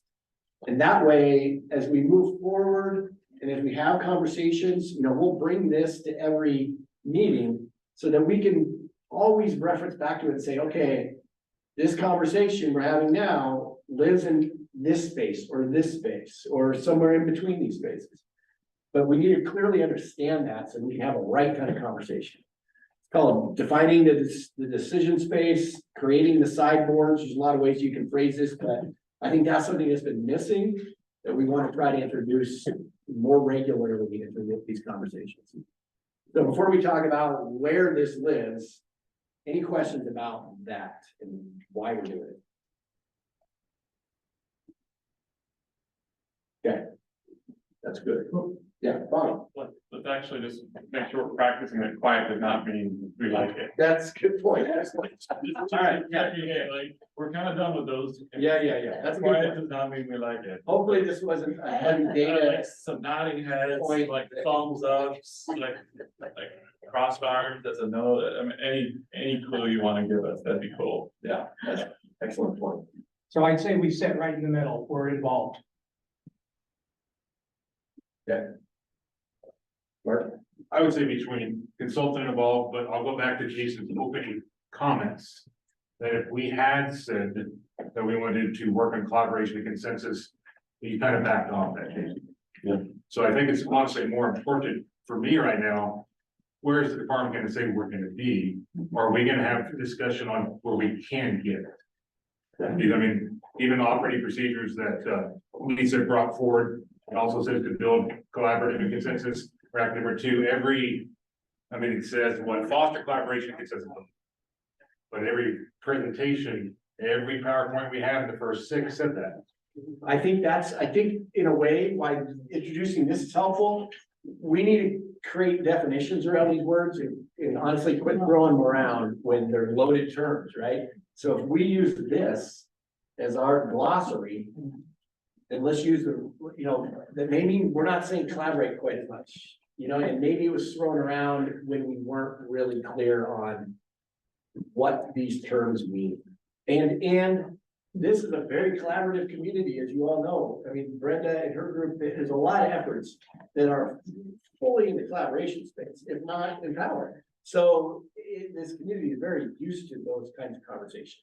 And we need to make everyone understand, all right, this is a little different. Yeah, I just wanted to say thanks for bringing this in front of us. This is a helpful framework for us to think through. I think a lot of the process considerations we've been talking about for the past couple of meetings have been because of a lack of shared expectations around where we are on this and where we should be on this spectrum. And so I'd be curious just at a higher level, does the department have a goal for where the department wants to land on that spectrum in this process. We got a slide for that. Are we ready to go there? I was just trying to give you a I nice. was gonna break, as quiet as that last response was, you better give people a minute to walk around. Do you wanna? Yeah, so I was gonna go to the break after we get done with this, but if you all wanna sit on break and digest this first and come back, we can do that. Can we turn the arrow around? At least I got two. I can do it. All right, I heard it. We'll take a break. How much time? You guys want 10 minutes, 15 minutes? 10 minutes. 2:47.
All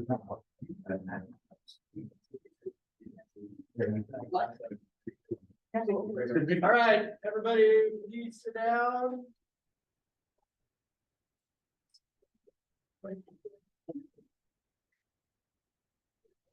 I did. It went down.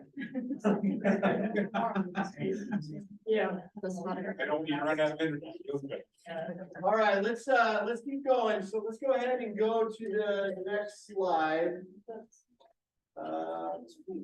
Sorry, go one more, so. Okay, so the question was asked, where does this RAC live on this spectrum?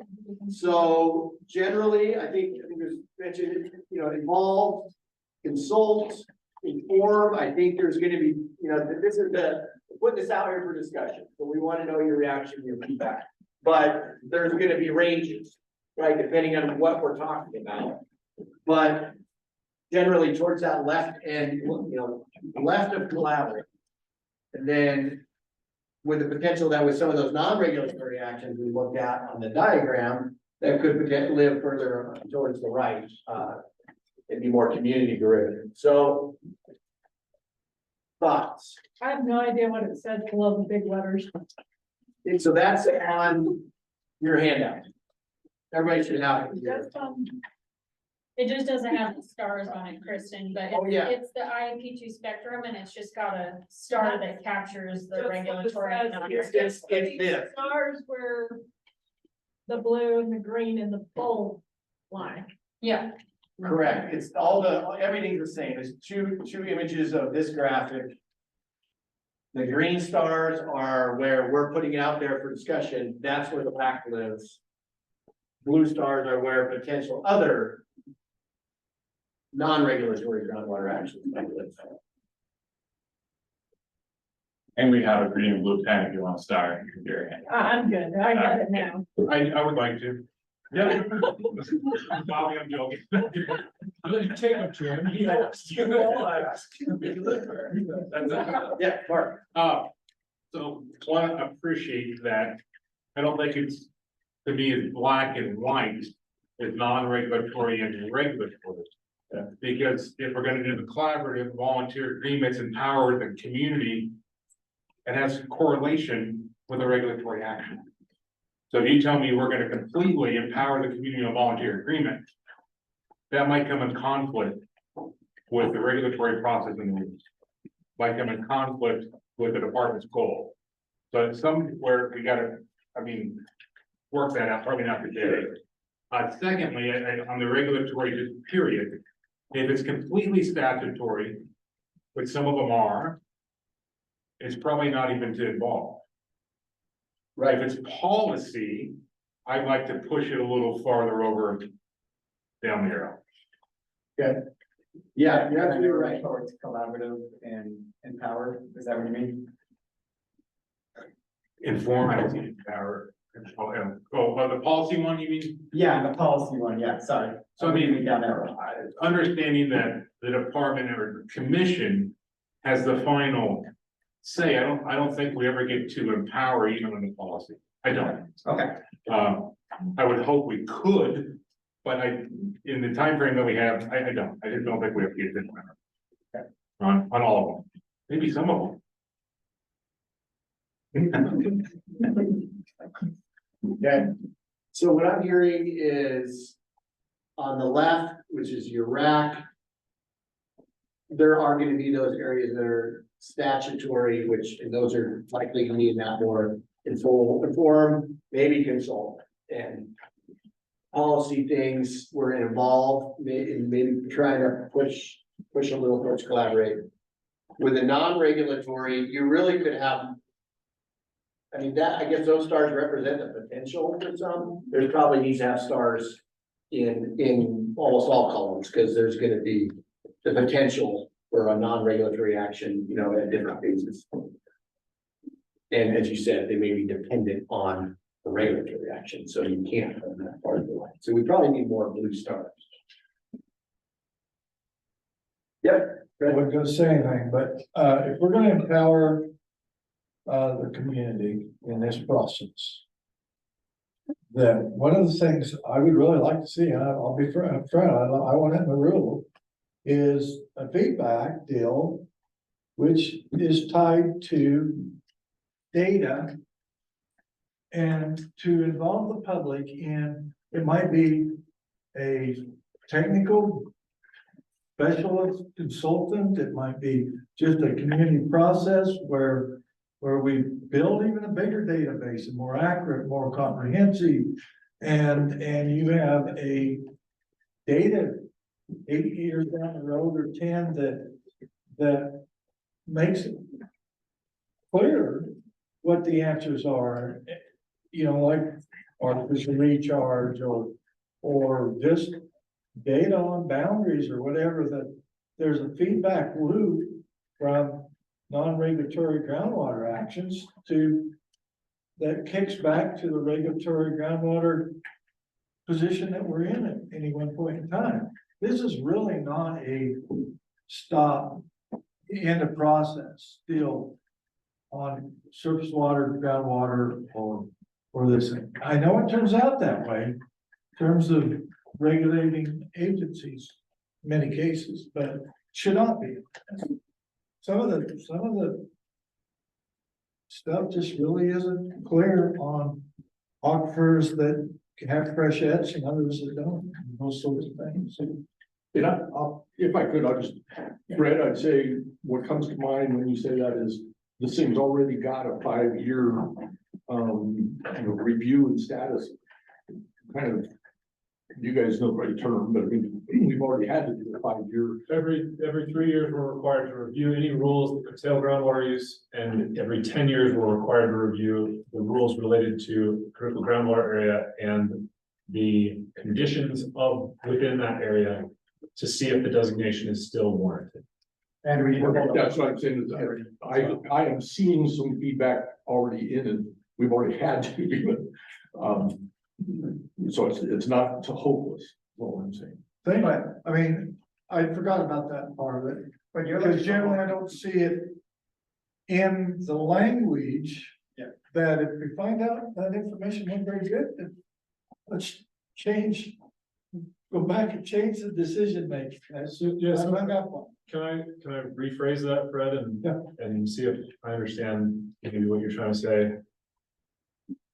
We would like to see an adaptive process for implementation of these rules. Is that true? So that would be so that as we make changes, if changes happen more quickly than we anticipated, if conditions change rapidly, that we don't have to go through to full implementation, we can make smart decisions that match up with what we're seeing. And if we're working together and could achieve that goal, that'd be wonderful.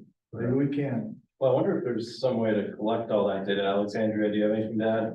Yeah, as you were mentioning, your need and desire for more data, the serious water management problem area designation will give you your wish.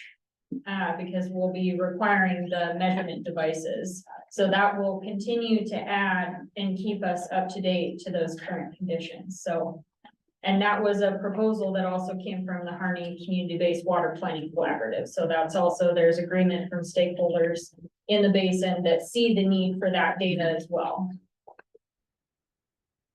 Go ahead, Mark. I would say to John's point, that the department has to review. Probably report to the commission. But nowhere in it does it say it works with the community to review. That's to Fred's point. Yeah, So, I think it was missing the intent, right? so the intent might be there, but in the rules somehow we could add, that 3 to 5 review, we're gonna have a community meeting. The public hearing is required for the 10-year review. 10 review? Yeah, Right.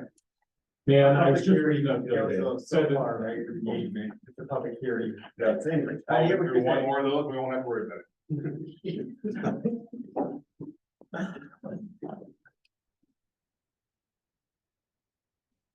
Okay, this is good dialogue. Any other thoughts generally on this area?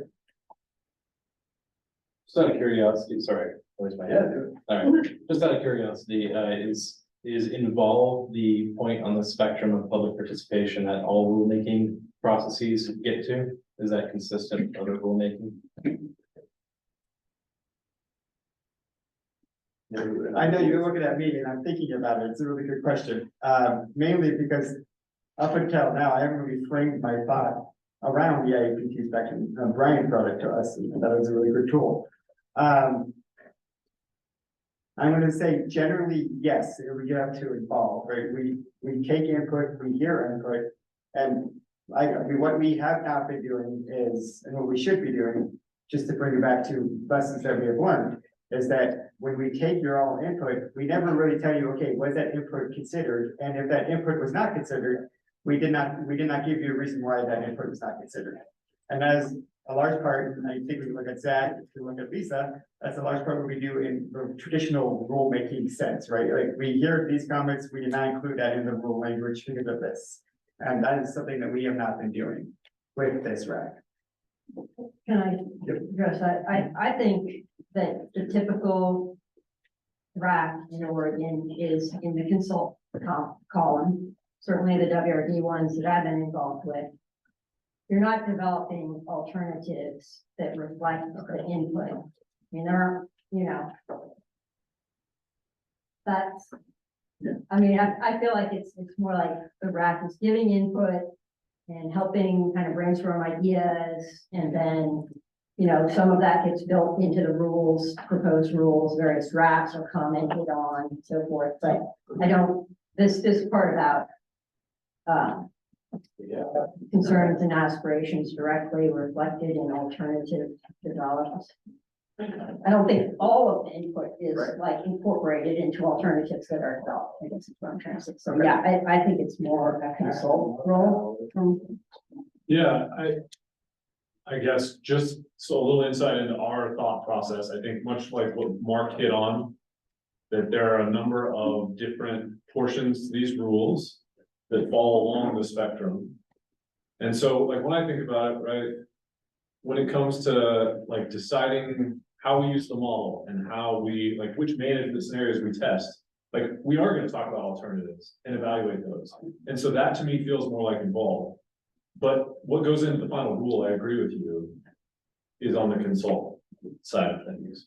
Right? Yeah, and I wasn't saying that we shouldn't do involved for the how we use the model or whatever. I was just saying as far as like the RACs that I've been involved in, I think it's more of a consult. Yeah, I think all I'm trying to add there is that it's a nuanced conversation, right? And there's a bunch of different decision points that we're talking through. And so like we're just, as has been very obvious, we need to have this level set conversation and figure out where we all are on that.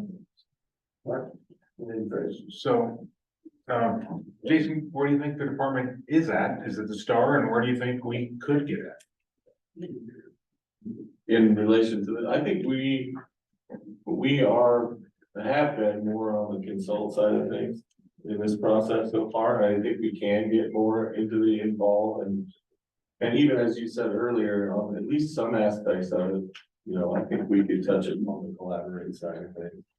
I think we, like I said earlier, need to get better at this process because it is complicated and it's been going on for a long time. And we assume a lot of things that we shouldn't assume when it comes to how much information people have.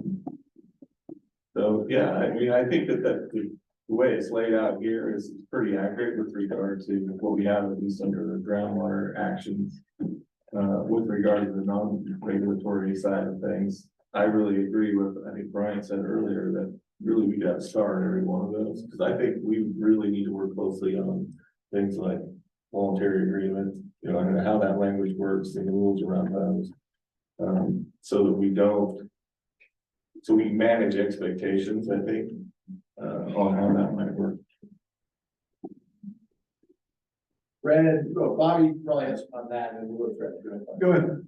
Yeah, I mean, just to say from Oregon Consensus's perspective, we're third party facilitation. So us working with Brian, like we're here because we want to be able to support as much authentic involvement and collaboration as possible, right? So to the extent of the department and the RAC, where you want to go, it'll be our job to help support you to be successful in that. So you all should say kind of where you want to be, and then that's where Bryant is here to really help you get there, and Oregon consensus drives for that in the process. We should.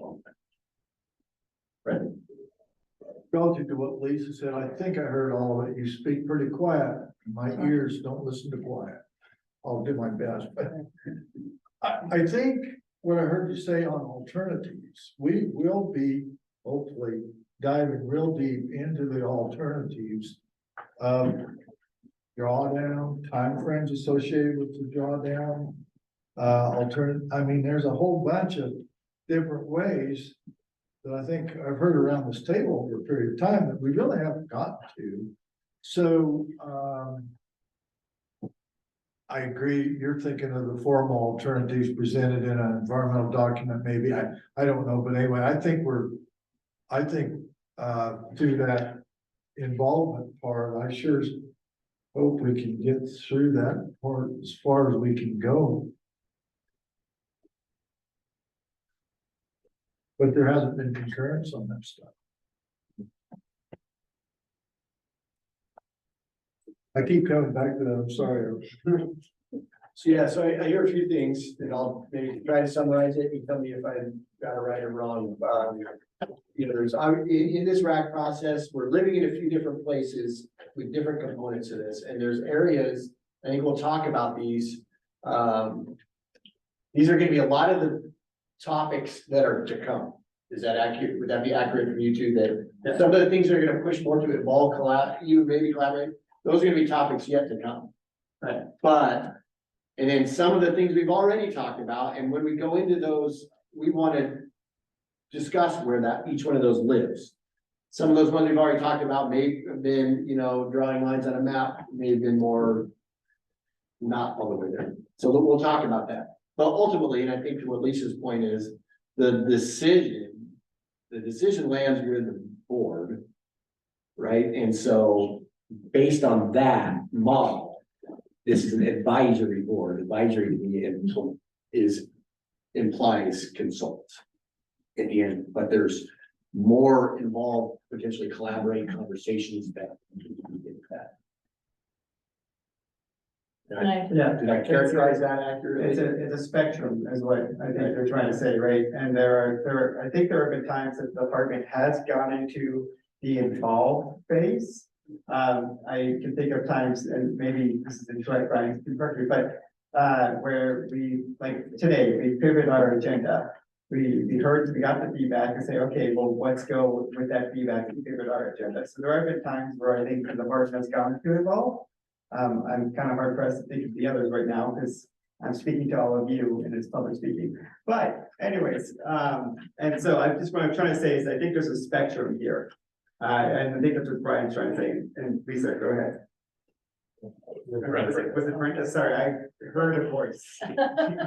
I guess I'm, thankful for this conversation and that there's, a standard RAC. I think maybe Lisa's the only person that's been involved with the RAC, and Mark was on the. I was gonna say, we also recruited folks who had been a part of our Division 10 RAC to be on this RAC, so that we had some folks with I think experience. Julie Whitecall was. Yeah, she's member, not she's not present today. But to Kristen's point about what does success look like and what can we potentially do that is in a RAC process that's different so that we have better outcomes is what I'm interested in, right? Like I appreciate like where we've been and where we are, but what can we do to have a better outcome and better success with this particular RAC? Okay. Last comment for me on this one is I agree with Lisa, most of the RACs are in that consultative phase. Sometimes a little bit involved, but most are consultative. But even from the first meeting and going through, we said we wanted to try something different. We said we wanted to collaborate, work towards consensus. So there's been an expectation from these community members that it wouldn't be a typical RAC. Especially with the 7 years of history we have here. That the culmination for the department of a collaborative effort wouldn't be consulted. So what, as we moving forward, to this point on, for every RAC conversation we have, ideally, we can look at this. And we can have sort of these mini conversations about when we get to each topic point and bring in the regulatory versus policy, piece and say, where do we live now? What's our decision state? And is this one where we have the room, as you're suggesting, Mark, to push it to the right and do something different? Or is this statute and we're constrained? And that's, we just need to know before we talk about it, where we are, whatever the topic is. And I think that's something we need, we'll consistently try to make a part of this conversation. One last thing, I just wanted to flag that it's, I think it's good that if the traditional model is just making it up to consult, that this particular process is pushing the department, or the department is pushing the committee to go up to involve. And I just wanted to flag that maybe that's where some of the expectations between the community members, the committee members, and the department are mismatched, is when maybe if the idea was this RAC would be something different, maybe some people thought that would get up to collaborate or empower, and maybe the department was thinking, well, we're getting up to involve, so we're feeling good about that. So I just wanted to raise that and daylight that as a piece of the puzzle where I think some of the process considerations are having some mismatch. You're probably right. Yeah, I think you're right, Zach, and I also think that, early on in the process, we didn't have this spectrum, we weren't using it, so, we were throwing around words like collaborate and consensus without really thinking about what those might mean to the group here. And I think that was maybe a mistake on our part. Well, I said that earlier, it was a mistake on our part to do that.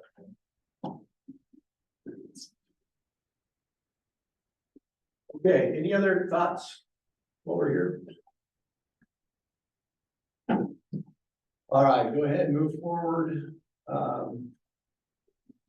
So another discussion point that is, we'd like to get some feedback on is this conversation about building shared understanding about the groundwater study within the communities, specific about one thing, but it's this education, education isn't always the best term, but information. This is just kind of lists some of the existing pieces of information that are out there, but it's a question, what can be done here to help get people up to speed? Brian, what's the challenge that getting up to speed is trying to overcome? Is there a missing understanding? So that we can have conversations in this room, both for the RAC and the public. And people at least are up at a baseline. Bob, I want to acknowledge too that this is something that is also beyond OWRD. The Harney Community-Based Water Planning Collaborative has also been trying to do this work for many years. They've been in operation since 2016. So I think, we heard from Karen earlier, who's an active member in that group. It's not just the department that struggles with doing groundwater study outreach or groundwater outreach in general. It's really a larger thing to tackle. And so we're interested to hear from members of the RAC about ideas they may have to do that, right? Because there's that, it's also the partnership piece of we want to help support the community-based water planning collaborative and other efforts in the basin. And if there's a way to, work with those groups or utilize some of the tools that they've been using and having success with, then we want to hear about those.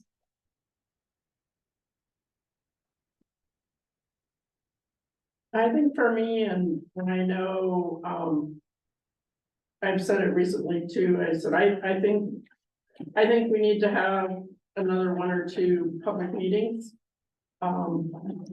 I don't quite know how to go about that. I mean, we've tried radio, we've tried Facebook, things are available on the website, but my thought is to have, if we could have the scientists come back and try another public open house.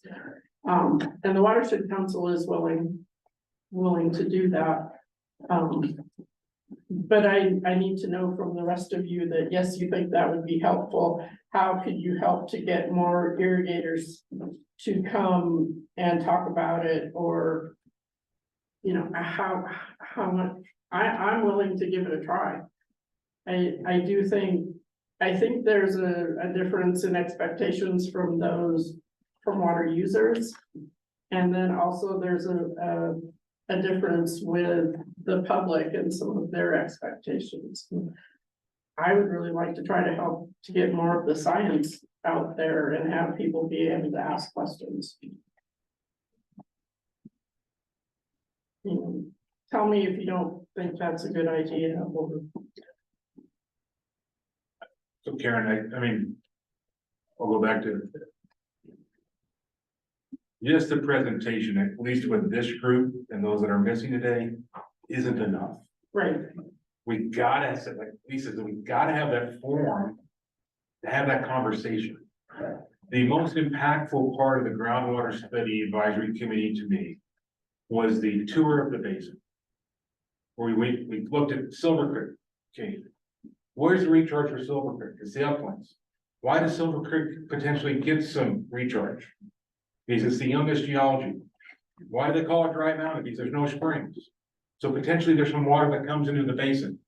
Something like that, I mean, it might take us all day. But then to open it up for conversation and questions back and forth. Maybe it's USGS, great, but I would even throw out Justin Iverson. Justin built a relationship with a lot of us in this room. He hasn't been involved with the RAC process. So he hasn't taken the science and been working on policy for it that some of us and some of the community feels isn't there. So I think Justin would be trusted. Not sure it's just a big public meeting. I mean, somehow we got to figure out how we engage, get this group up to speed, and we get the other group up to speed. I don't know how, but it's. I'm open to all the ideas. And I guess now that you say that too, thinking about that, having maybe having Jordan Beamer come and talk about open ET as well would be helpful.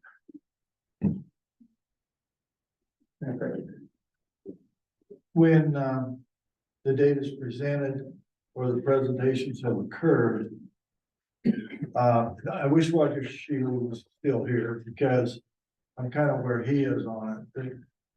That different parts of the groundwater study have, to me, different degrees of agreement. With some parts, I went, oh, it just isn't enough data. I'm not comfortable with that as the comprehensive picture of what's going on in certain areas. It's different from one area to other, in my mind, more than maybe the department is. And so the degree of confidence in the data is a real important thing here. So when you go out and talk to irrigators, you'll hear that back. They're going to refer to their well, the time frame where they either have data, they know what's happened to that well. So I'm not saying it's a bad idea. I'm just saying one of the things that I think the degree of confidence in where we're at is a crucial part here. And that means agreeing to disagree on where we're at, the level of our understanding of a certain aquifer. Or is there a certain aquifers that all one bathtub? I mean, we get to that point really quick. So when you look at the science of things, you talk about statistical, t-test and that has to do with the confidence interval and just how much stock do we put in a certain bit of information on a certain part of this process is real crucial that that is where we're at now, but it's also where we need to go to fix problems and get to a better place. I'll just leave it at that. I would ask that Barbara, what do you think? I mean, everybody feel like this is one of the foundational blocks to me that we have to figure out how we get a shared understanding of at least what we can. I mean, I'd ask everybody. I didn't mean to call you out, Barbara. But I did. Be helpful for me to see the different areas and how they flow into what they think is one. And I think there's multiple areas of water. But I think, you know, I don't know Silver Creek that well. I don't, you know, a lot of the areas I don't know. That's really interesting. So when you said, look at the different areas, we were in this room. Maybe we ought to have a look-see by actually going to four different areas of the county so that everybody has a better visual of what we're talking about in terms of management areas. Would that be helpful, or am I alone on that?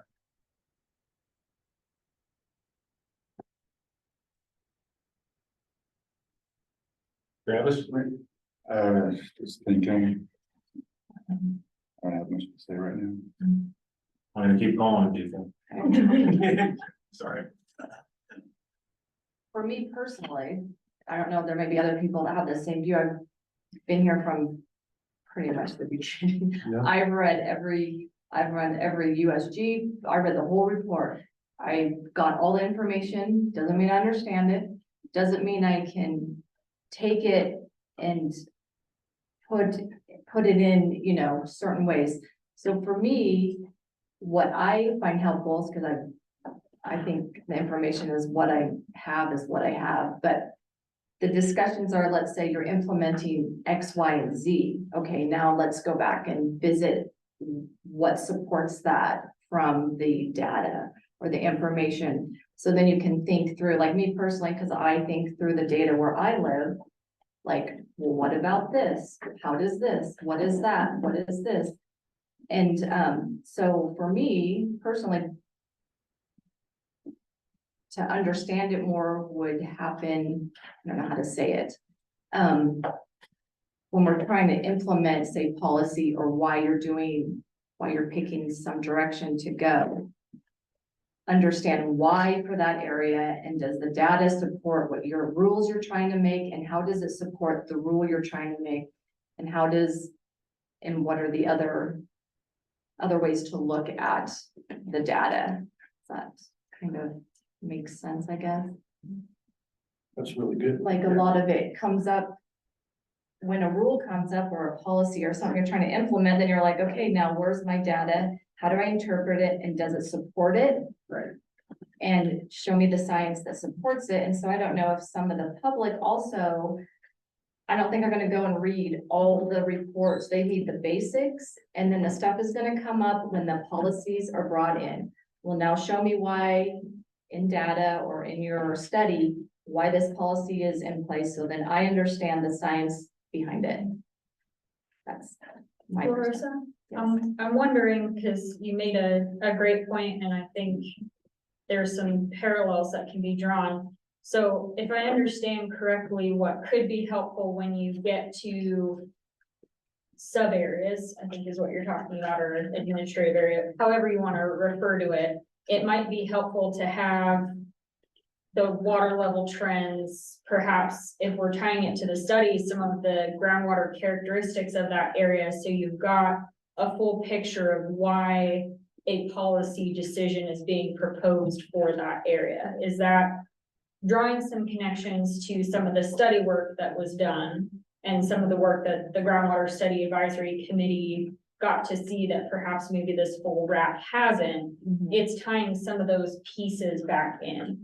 And that's maybe less in the broader community outreach, those folks that haven't quite been brought up to speed, but perhaps it could be helpful for the Rules Advisory Committee at a minimum, and then look at the broader community and how that might be paired to them. But is that kind of what you were getting at? Yeah, I guess so. Just kind of, like I said, just trying to understand what is being used to make that policy decision go back. So there's, but that also comes with the discussion. When you bring up a policy, if we get to discuss it, then we're gonna ask the data questions or the questions that we didn't understand from the study to support that and look at it from different points of view. Well, what is this, what is that, and how come? Brenda, then over here. I think what Larissa has proposed is a great way to sort of build the shared science piece of it. Because you can have the scientists going through the whole study, right? But people don't know what they need to latch onto. But that way would be a way like, okay, I see the cause effect type piece. And then like, and being able to have the discussion creates a way to, we're all on board with that side. Or not, but yeah. I couldn't help but thinking as you're describing that, for instance, like, boy, if I knew how to use that model, I brought it up here at the table, I think, and it wasn't clear to me how I would use it. But if the model was, it seems like the kind of thing, it answered the question of, oh, you know, what if we only regulated back to 2000, or what if we cut back the juniper? You know, how does that impact us? To give confidence in what we're doing, is that kind of what you're? Would that have helped? As to what you're trying to get to? I guess so.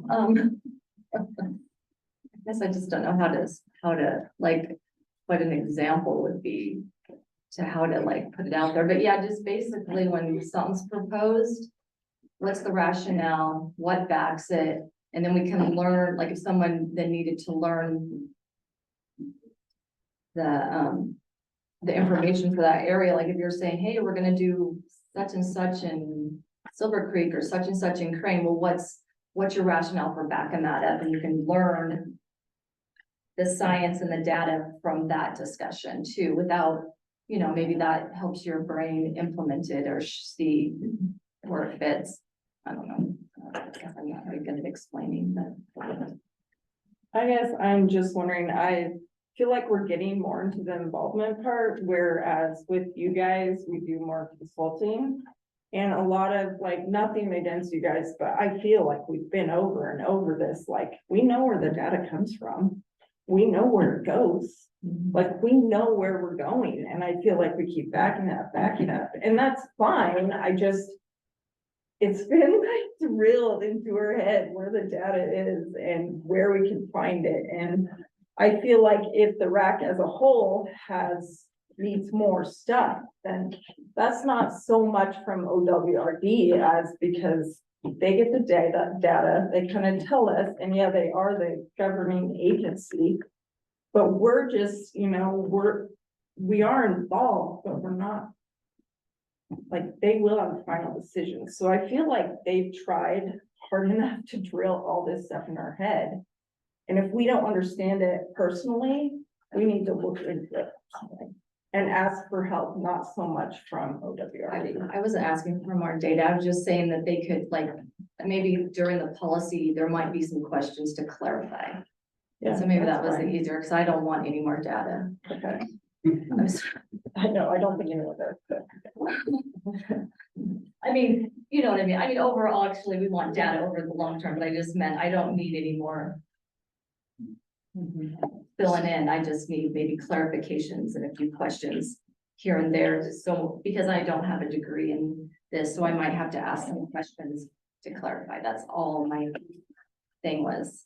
I don't want another session. Well, I was also talking about the part, like, if we want to have a tour, like, that would be great, but I feel like we've been doing this for a year and looking at maps and I don't get where the issue is, but maybe it's because I do understand this better.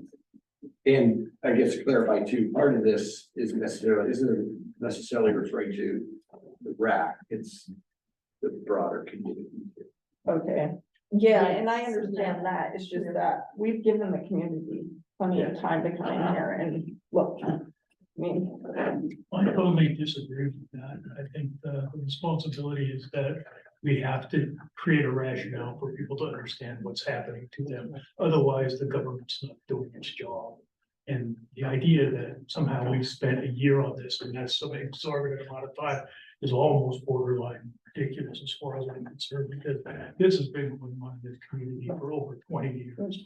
And a single year of thinking about it is not an over stretch. Multiple years with all the information we can collectively get together from the government is essential. And the idea that somehow we've got to be in a hurry, we've been spending too much time on it. It's our responsibility to know every detail about what you guys have spent your entire careers on is not even close to something that's reasonable as far as I'm concerned.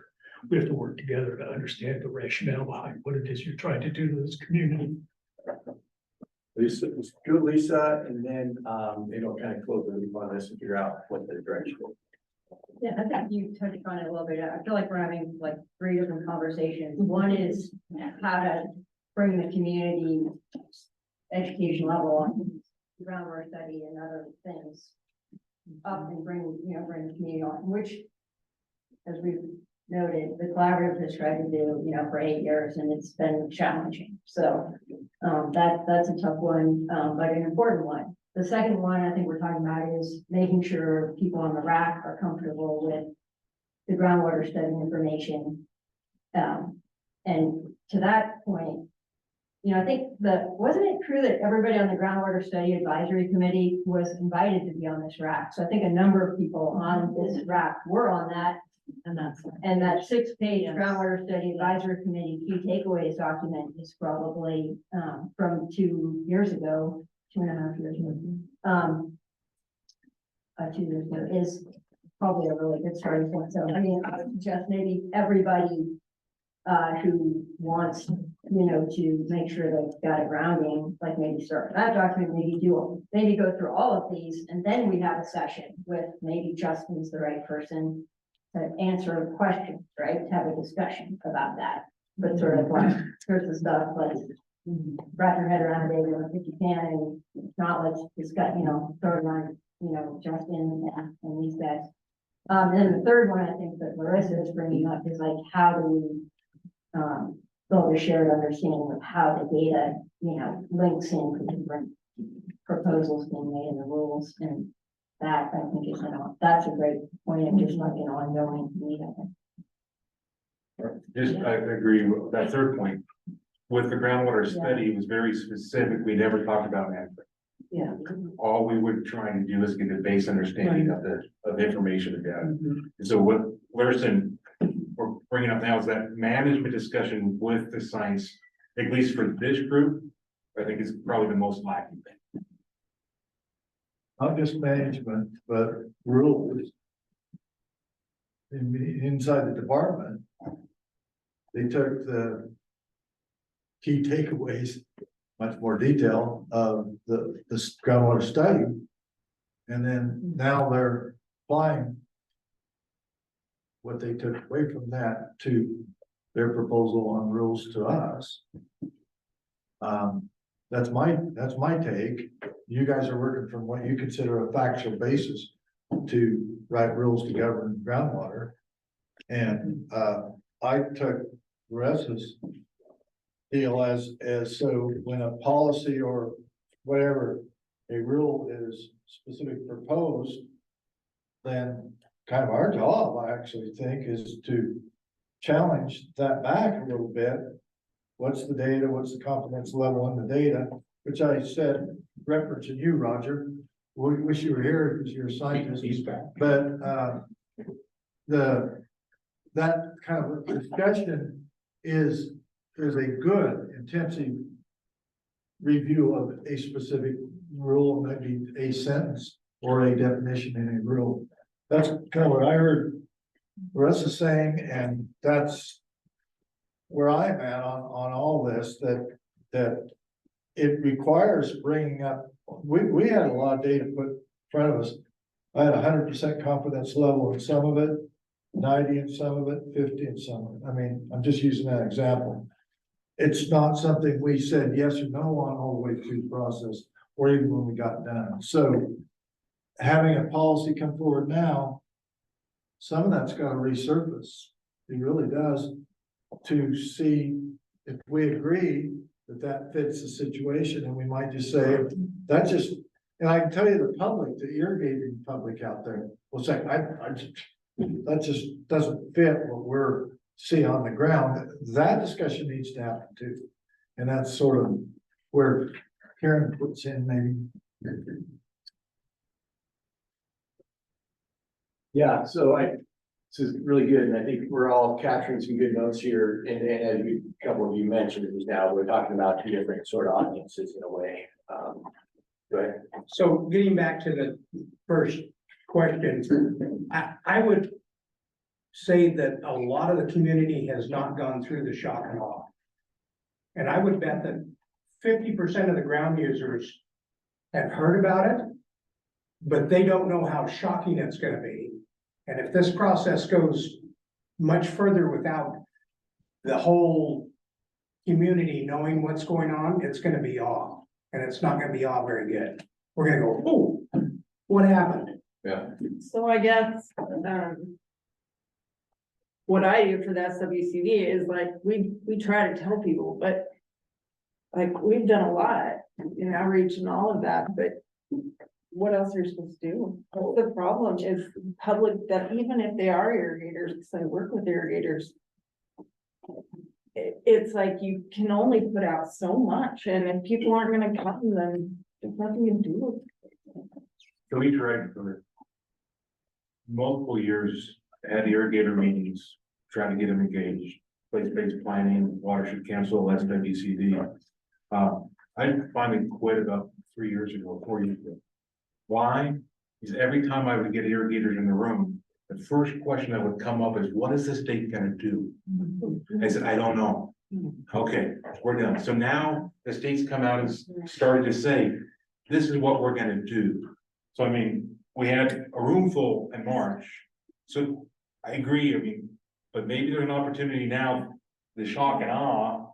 Front page of the newspaper, your water is going to be eliminated. No. You might want to, you know. The county court says. The county, you have to shock. I'm okay with that headline. Yeah, I mean, that's the problem. I think Mark hit on a really good point. Until we got to PTW, there was nobody in the back of the room, right? And shock. We got to PTW and people showed up, and now we have people's attention. So we're asking, how do we carry it forward from here? Okay, so let's, I think, so as was discussed, there's two conversations here. We got some good notes on the RAC and how to make that effective. The community piece clearly is challenging, but maybe we're at a tipping point where they can come around. I guess, one second, Kristen, we'll go to you. I think we need to move on off of this conversation, but I want that community piece at least to have a direction. And this is a shared responsibility, right? I think we've all agreed on it. This isn't the department's role. This isn't just the community's role. This is everybody's gig. So I don't know if it's a subcommittee to assume this and come back with a proposal of this is where a way to go. And in some ways, I think we're just using the RAC as a forum to have that conversation, because it's really not the job of the RAC. But we're all here, we're in the conversation, so maybe it's a place where that could insert, just because we're convening. So it's an idea. And Frank, can I just add on to that? It's a model of an ask what involvement starts to look like, right? If we're hearing a need, cool, help us fill it. Yeah. Right, because otherwise, if the need's articulated, but we don't have folks raising their hand to say, hey, I can get you a proposal for application. then it's hard to have the kind of involvement. Yeah. So, go to Kristen, but I guess my ask is we need to move on. We need a next step. We need some leadership to take it. Kristen. Well, and this is something Mark and I tried to work on, you know, 2 months ago, trying to figure out how to get larger community involvement, you know, direct outreach, even through county information that we have with voters, you know, to try to work on giving a postcard out, set up an actual community meeting. And so I think that's something we can easily facilitate to try to get folks in the room. It's one of those situations where we all know that it's hard to get everybody into one meeting. It's gonna have to be multiple meetings, but then you have your farm grower, your stock growers. You know, those are people that have direct membership roles in the type of folks that we need to get into the room. So there's, you know, some additional partners that we haven't even brought up that can help with some of that. But I think, you know, just to be careful in some of this and even in criticizing folks that haven't been here, you know, there's a reason why the state of Oregon has set up an ag stress hotline. Like, this is gonna drive people to the edge, and you need to be careful about where this is gonna put your neighbor mentally and emotionally. This is nothing to be taken lightly. Their lack of involvement might be a trigger or a sign of something else. So don't think that just because they aren't in this room or they aren't involved, they don't give a damn. They do, and this is a heavy topic. It's heavy on them. It's heavy on their families. This is nothing that this community takes lightly. More of them know about it than want to talk about it. Thank you. That is so well said. Thank you, Kristen. Okay. I'm gonna ask a question, those of you in the back, for the members of the public, anybody here looking to provide a comment today? Just trying to gauge as we're kind of thinking budget our time. I'd like to hit on something Louis said, about the 40-foot drawdown. When are the rules that are on the books gonna get implemented? There's a use it or lose it policy that if you are a water user and you don't use it within 5 years, then those water rights are to be canceled, as I interpret it. And nothing's happened there. So you guys are all standing around the table talking about more laws, more laws. Well, to be honest with you, I'm not really scared about what you guys come up with because no laws get enforced. Next week, you know. Yeah, if you want to address it, we'll let you do it. I just want to put it out there. Appreciate that. Sometimes when we ask the question, is there comment? You might ask a question we don't have, not prepared to give an answer to. So I just want to be, you know, have that awareness that we might be going somewhere we're not ready for. What's that? And what, yeah, can I get your name just for the record? Justin Bowen. Justin. So can we have the department answer that? Why aren't the laws being enforced? Well, you take a look at Weaver Springs. Yeah. I mean, it's Drawdown condition. yeah, and it's been going on for 6, 7, 8, 10 years. Yeah, so there's two different questions there. One with regard to the 5-year rule. The 5-year, you're absolutely right. 5 years non-use, your right is subject to forfeiture. How that can be forfeited, there's two different ways. One is a neighbor or interested person who drives by that area every day or often enough to know that that has not been irrigated for 5 years, can submit a affidavit of cancellation to the department. When that's done, they have to have 2 people sign the affidavit. Then that goes up to our protest coordinator, and they run through a process to cancel that water right, and then the landowner can appeal that, and they go through a contested case. The other way to do it, with the department itself doing it, is the water master, the local assistant water master has to warn, or has to write a letter to the landowner that's not using that water for 5 consecutive years, letting them know that they're keeping track. And after that 5 years is up, then the department can cancel it. So it's much, much easier for the public or neighbors and they to actually cancel that water right than it is for the department. Given the technology we have with satellite imagery, can I go do the research, figure out everybody in the valley that hasn't irrigated something since they turned off in the 70s? Yeah, theoretically, if you wanted to do that, you could do that. I just feel like there's a lot of people that aren't here that are gonna be affected that have been following the rules when there's others that haven't, and we just need to enforce what rules are there before we go on to the next step. And there's a deeper conversation there about how, you know, and I don't want to speak out of turn, but I think, you know, there's conversations around how we're gonna allocate the available water in these different areas.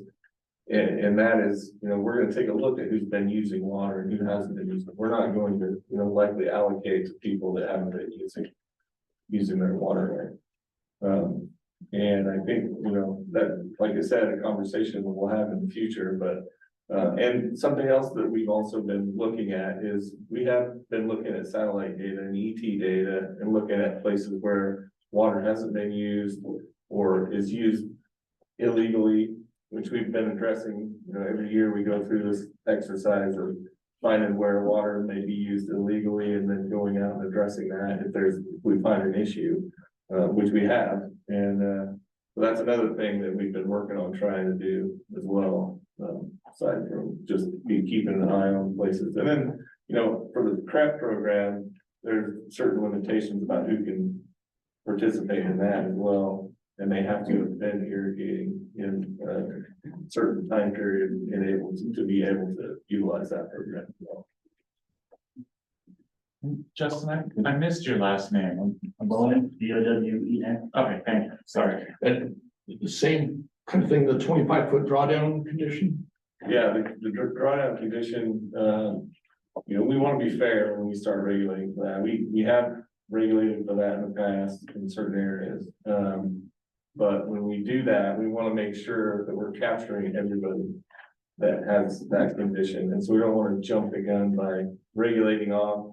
I mean, we know that they exist, and there's certainly an argument to be had for just starting and regulating people off, but we need to be sure that we're capturing everybody, and that's something that Tim's group's working on. I don't know if you want to speak to that at all, Tim. Yeah, I've got. One, are we gonna make it to my presentation? Because if we are, I've got lots of info in there to speak to this question directly. If not, I'll try to short answer it right now. Probably not. Okay, so a couple challenges with permit decline conditions. Permits are issued over a period of years, right? So if you applied in 2000, you have a priority date of 2000. If you apply in 2010, you have a priority date of 2010. Generally, or historically, reference levels have been set using the first March measurement after use begins. So if you started using on your 2000 permit, your reference level is what the water level was likely in 2001, right? It's pretty straightforward. If you got a 2010 permit, your reference level is the water level that was at the time of 2011. In the Harney Basin, generally, on a downward declining trend, that means a senior water right has a higher reference level than a junior water right. And therefore, the senior water right would be shut off first if we enforce based on permit decline condition. That is a challenge from a Western water law standpoint. And we have not taken that to court to find out if we could win by allowing a junior to pump while a senior is shut off. And that's a big challenge. So that's item number one. The second is that not all permits are required to submit static water level data every year. So some had, you have to submit once, some had, you have to submit 7 consecutive years. Some had, you only had to submit 3 or 4 times. It varied based on what the language was at the time, and it's evolved over time. So we don't have, for many of these permits, current water level data. And I've got numbers around that. So we have nothing to compare against the reference level. So we can't say this permit has a decline condition of 25 feet. We don't have a water level measurement for it. We can't say if it's tripped its decline condition. And so we have to issue order, essentially an order or a letter from the director to restart those water level measurements. So that's another challenge. And so there's a lot that goes into trying to regulate on permit.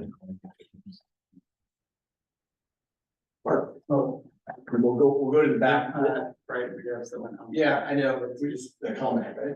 You must have made a comment. Yeah, so we're gonna do the public comment here in a second. We kind of got sidetracked with the question. Okay, because we're talking to members of the public. Just want to make sure. Yep, no, we're closing this out. Mark has his hand up, and then I'll kind of set a little bit of ground rules around the comment. Okay. So Justin, I mean, that was, well, I brought up when, what can we agree on to start with actions? I think most people in this room can agree on permit conditions. There's some caveats there, but we know administrative areas can take care of those caveats. Bad joke. We also understand the paper water rate for the west water rate. I think the majority of the people in this group would say, let's cancel the paper water rates. Let's get to where wet water rates are. So I hope that's something we can work to. I mean, if we want milestones, what can we agree on? A lot of us put out a letter to the commission. I think we listed 3 or 4 areas, 2 of them that came up today, that we could probably agree on quickly. Ask the department to take the leadership in starting that. Not make us report our neighbor. They have the technology, they could do it. We empower them to do it. Yeah, okay, let's do comment. We started in on this. I really just want to kind of get a sense of how many there were. But if you do want to provide a comment in the room, please raise your hand. Okay, 1, 2, and we have 1 online. Yes. So I think it's okay time to do that. We're kind of at a transition point between conversations. So we'll do that now. We'll go online first, then we'll do the 2 in the back. And I guess just the ground rules I wanted to set on that I'm not gonna give you a hard number and start a timer, but please be respectful of time. Keep it to a few minutes. Okay, 2 to 3, and you can say a lot in 2 to 3 minutes.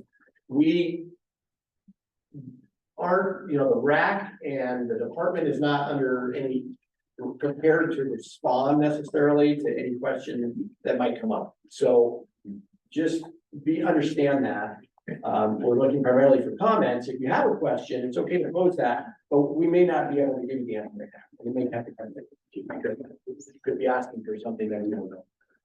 So I just want to kind of set those ground rules as far as comments go, and please be respectful of time. We do have a few more things we want to get to today, but this is important and this is a community process. Also, please identify yourself Yes. because it's on the public record. Okay, so we're gonna go online first. Chris Hall. Okay, Chris Hall, you can begin when you're ready. Good afternoon. My name is Christopher Hall, Executive Director of Waterly. Can you hear me all right?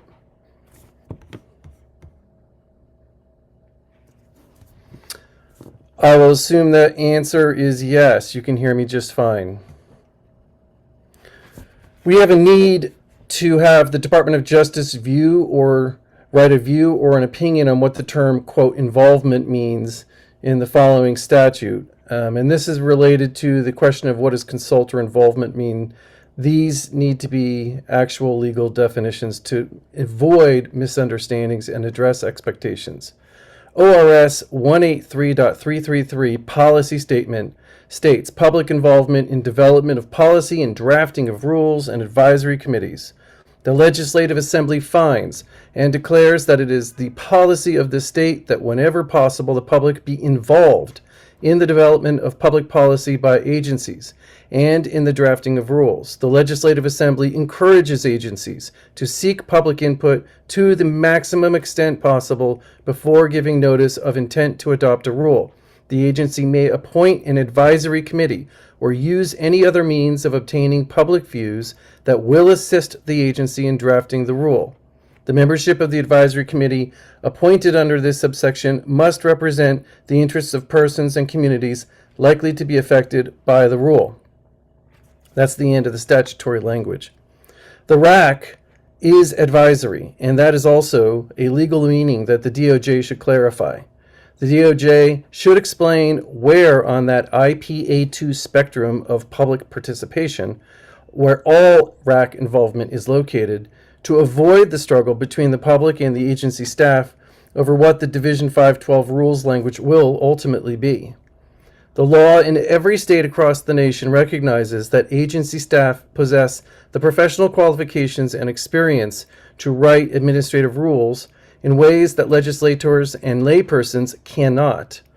There are many times when my views on rulemaking have not aligned with agency staff, and I would appreciate knowing where the lines are legally defined regarding expectations of consultation and involvement.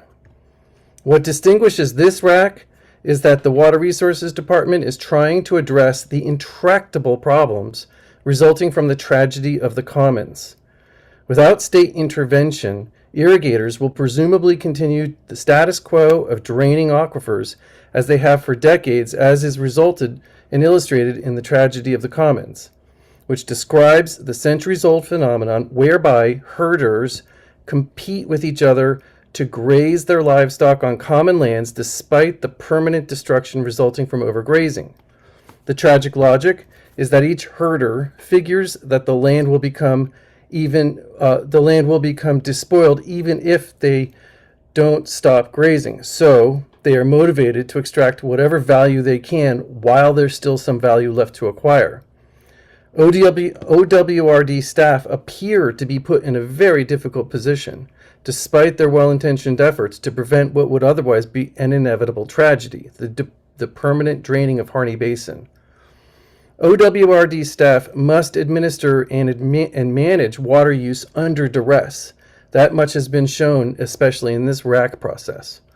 That's not ideal. The force motivating irrigators to mine the value from the ground is equal to the force that is required by government agencies to impose restrictions and curtailments to stop the tragic events from worsening or becoming irreversible. Thank you very much for this time. Okay, thank you. So in the room, we'll go here on the left and then on the right. So yeah, and just take your name, please. Stephen Novers, the gentleman that read, sort of gave us a quick overview of stuff earlier.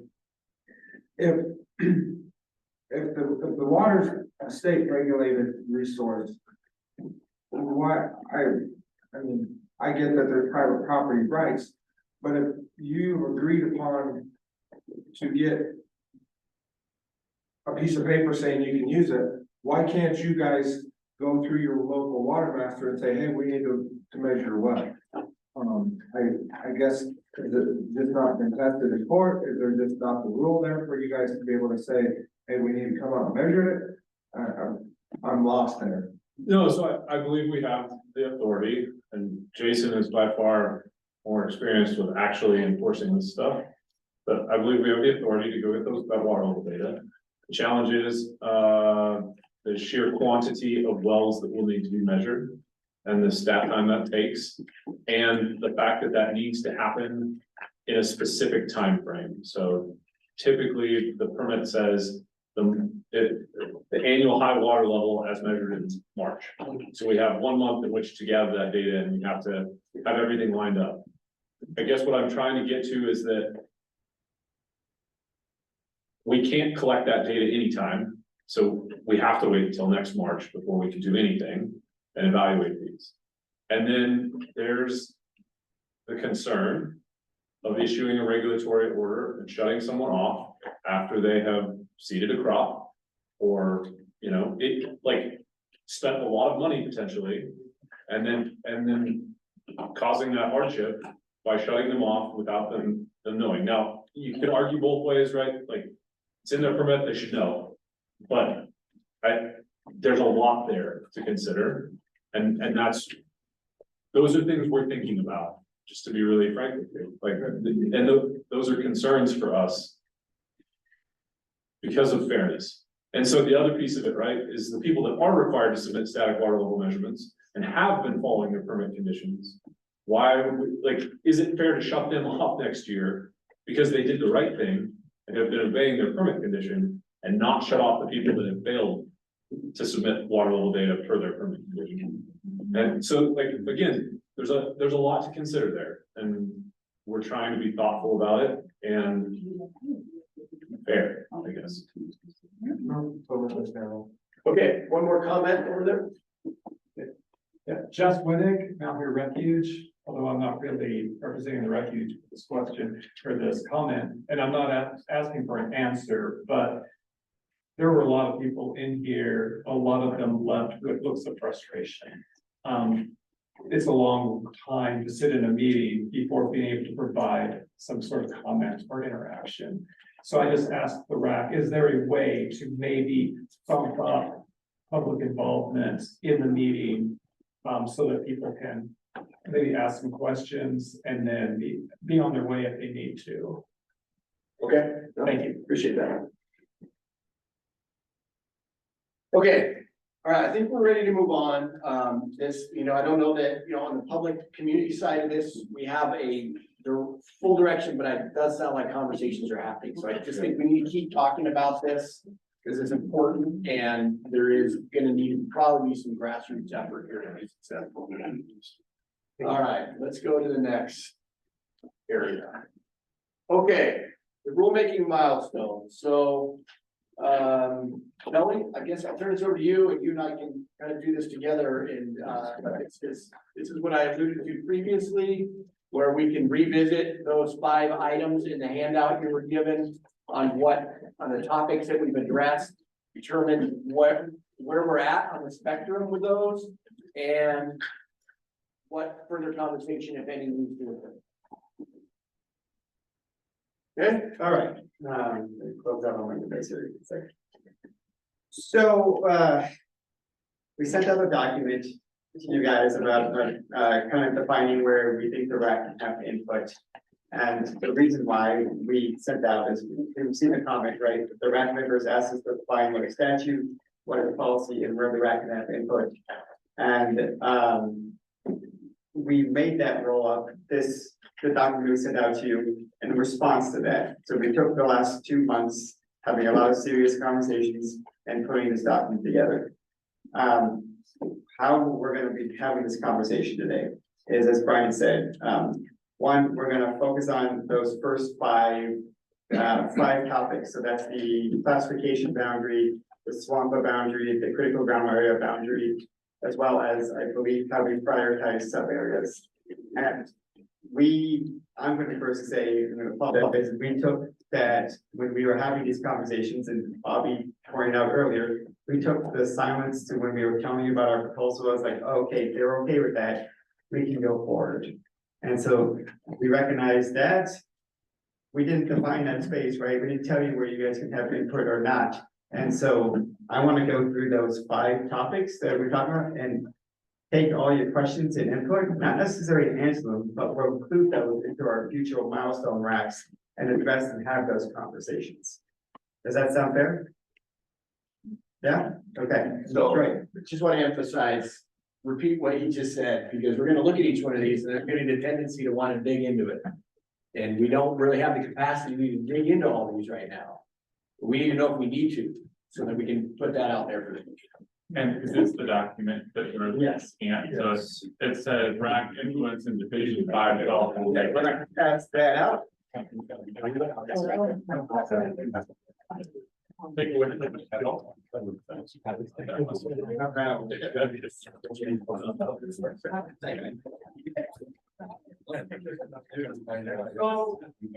everybody listen up for 1 second. So the packet that you're getting has a lot in it. We're really just looking at these first 5. Look at the blue. So I guess don't read ahead because we're not gonna have time to get into the details probably of all the future topics. They're there for your information, but we're focusing on the first 5. Ask. Kelly? Yeah. So. Maybe not my position, but. You went through those and said, okay, everybody good, and move on.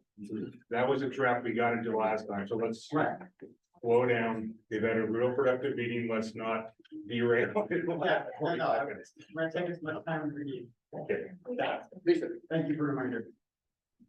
I'll kind of piggyback on that. I mean, I feel like if this was gonna be like our homework assignment to come back, revisit what any of our thoughts were on these. Maybe I'm in the minority here, but I don't have the information in front of me to do that. I mean, are you trying to get comments on like the details of these different? No, I don't think so. I think we just want to know. No, I'm not there. We need to spend more, we need to come back to this topic. Yeah, I guess we're looking for, not so much the technical questions, but kind of like that feeling like, no, I don't agree that the classification boundary should be that. It's more of a, at a surface, how do you feel about topic? Like, we need to talk more about it. Okay, Does that make sense? yeah, that makes more sense. Okay. So, I mean, I would like to do it just roundtable, go around the room and then just take your guys' gut, I'm gonna say gut input, like, no, don't like that, you can talk about it. Gut check. Not a lot of detail. Gut And then check. Kelly, I'm trying to improve IEP2 language with the gut, all right?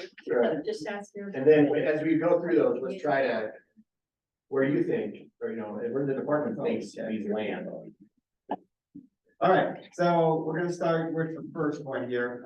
For those online, on the screen is the paper that we're looking at. So this is like word for word what's on the paper. So don't feel left out. This is what we're talking about on the screen. So let's talk about the classification boundary. And then Brian, how do you want to? Well, boundary are we talking? Yeah, like give a very high level of what we're talking about. So the classification boundary was proposed as the Harney Basin groundwater study area inside of Grant and Harney counties inside of the Malheur Lake Administrative Basin boundary. I know that's really hard, but there's 3 boundaries and we cut off a little slices of Crook County, Malheur County on the east, and then Lake County on the west. Kelly, can you grab the laser pointer? Yeah. Right, Yeah. and give Tim that laser pointer, nope, that little, yep. And Tim, maybe the difference between classification area and critical groundwater designation area and significant water management problem area and how they play off each other as they do. So, yeah. The big black boundary is the Malheur Lake Administrative Basins. We're talking about anything within this dark black boundary. But then we're shrinking that to only what's in Harney County. And what's Harney County and Grant County, let me get my counties right. And then the red boundary is the groundwater study area. So coming down to the south, we wouldn't go any lower than the red line. Does that make sense? So the south boundary would be, So north boundary is here, south boundary is here, this red line. so give us a point. Are you talking about Seneca, French Glen. the Narrows or French Glen? Yeah. Okay. Thank you, local geography. Classification, remember, is how the commission determines beneficial use for applications. And in this case, we're talking about going to exempt use only, which is what currently exists within the GIVGAC, which is the dark boundary, right? So there are no new groundwater applications being processed within GIVGAC. We're saying we want that to exist in that larger area so that we prevent additional groundwater allocation within that larger area, being that these areas in the north and these areas in the south are recharge areas. And so any development in those areas is going to reduce the amount of groundwater flowing into the basin where the bulk of the use currently exists. Tim, can you spell out the GIVGAC acronym for folks that might be tuning in for the first time? Greater Harney Valley Groundwater Area of Concern, which was established in rule in 2016. 16th All right. Okay. And the GIVGAC is, it's the GIVGAC boundary is also the proposed critical groundwater area boundary, which is in red here. But for classification, we're talking just about what new groundwater permits could be issued, and we're proposing that boundary for no new groundwater allocation. So what about permits that are in process in that area? What about permits that have been contested cases, proposed final order in those areas? So a classification cannot prevent those from continuing. So this would not affect any in-process applications. It will only affect applications after the adoption of this rule. But a critical groundwater area designation gives us the ability to, if there are permits in process, we can say automatically no. Which there shouldn't be permits in process because the GIVGAC has been in place long enough. But you're confusing you, let's stop with the bigger classification. That's not true because there are hundreds of acres still trying to get to beneficial use. And the department is denying as many of those as they possibly can. I can't speak to that. But what I'm saying is there's a difference between an application for a new groundwater right Right, and proving up on a permit that has already been authorized. Yeah. So certification is a different process than application. Right. And what we're talking about here with classification is preventing new applications. Right. For groundwater. John? Exempt use only, my only comment, question, whatever is, should there be discussion on including things like limited licenses for putting in dust control for solars? Sure. So we actually have that question input in for the actual within the classification, what allowed uses should be used. So that is an input.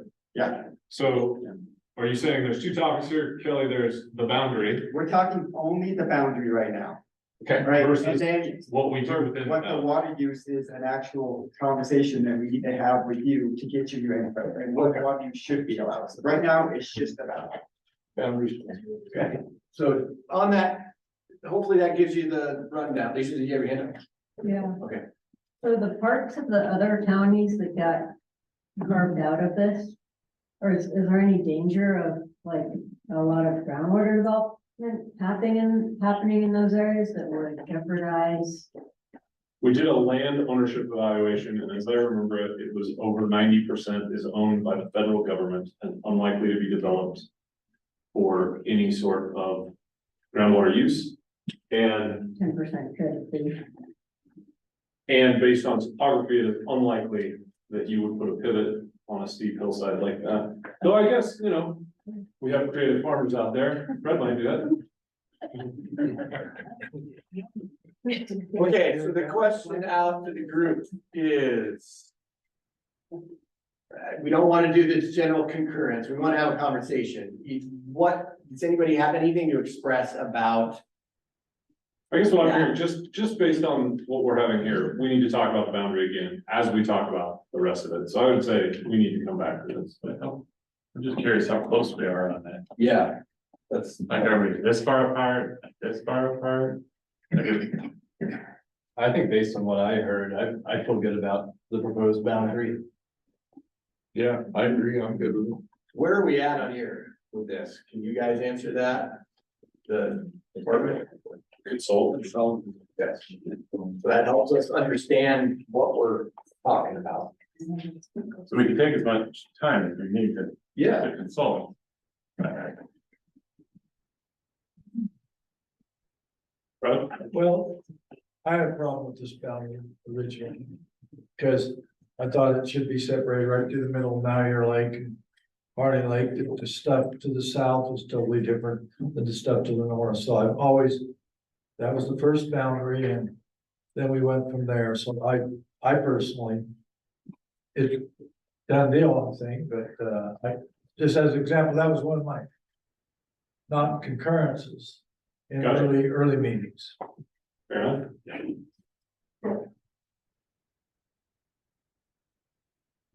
Anyone else want to spend more time on the boundary and talking about that? But So Tim, I can't really see the map. Is Virginia Valley included in this classification? Anderson Valley is not, and then Virginia Valley is not either. And that's because it falls outside the Malheur Lake Administrative Basin. Does it still have this little carve out that we made a square spot as we did in the, it's just the one that has that? So the groundwater study boundary goes out and includes Virginia Valley. But the Malheur Lake Administrative Basin boundary doesn't include that, and therefore this rulemaking cannot deal with Virginia Valley. We have to open the Malheur Basin administrative rules to deal with that area because of the boundaries of the administrative basin. I didn't know that. Yeah, and that is a 1960s Water Resources Commission decision on that boundary, So that includes Anderson Valley and the stuff that loops around. So Virginia Valley's here, Anderson Valley is here. Yeah. And that falls outside of the scope of this rulemaking. Because it falls outside the administrative boundary and we can only make rules for this administrative basin. There was, several denials that we're giving for, there's not a lot going on there, but there were some major denials. I can't remember who owns it. Of new operation of some kind. So let's there's different ways we can do this, but I guess I need to get a sense if people want to spend more time in this, not now, but in the future, so. Maybe you raise your hand if you think there's more discussion to be had. And we can do that. Did you say that there's a way this can fold into? Yeah, again. Okay. We are gonna be talking about classification of water uses, and part of that conversation can definitely be the boundary. Okay, Yeah, so is that acceptable? Maybe, we kind of hold this into another conversation. Yeah. So I think I'm generally okay with the boundary, but like John said, the concern is just exempt use. When we talked about participable quasi-municipal system, we talked about the flexibility that we might want to take out of a PTW. So maybe the boundary, fine, but what the flexibility we have in that boundary, I think still needs. yeah, and that's a conversation we do wanna have with you, Mark. Okay. And the exempt use type language really should be applied, in my view, as a placeholder type situation. There's a lot of gray areas in terms of term, and I don't know, I just think the language associated with what Mark says is real important, and it needs to, forever's forever. That's what's scary on some of the stuff he does. Go ahead. Well, remember, no rule is forever. I just want to throw that out. Can't think of many that were changed though. I mean, we're changing these ones. Right? Expanding. All right, so I mean, you had a thought here on process. Kristen, did you want to? Well, just going back to the map for just a second, Tim, so is in the black where it does fall into other counties, those counties, how are they engaged with, or they don't have to be engaged with, because we're only dealing with what's within the red? So the only other county besides Harney that's been involved is Grant County, because that's the only other county inside the classification boundary. And Commissioner John Roll has been part of this RAC. He's a RAC member. He's attended. John's on this one? Yeah, he's attended at least 4 RAC meetings that I know of. And we also did a public meeting up in Seneca last summer. And we still have direct engagement with all, I mean, didn't you meet with all the county commissioners up there? Yeah, I don't know, I met all of the county commissioners there. So they have been involved in the process, and we've been doing outreach with them on the classification.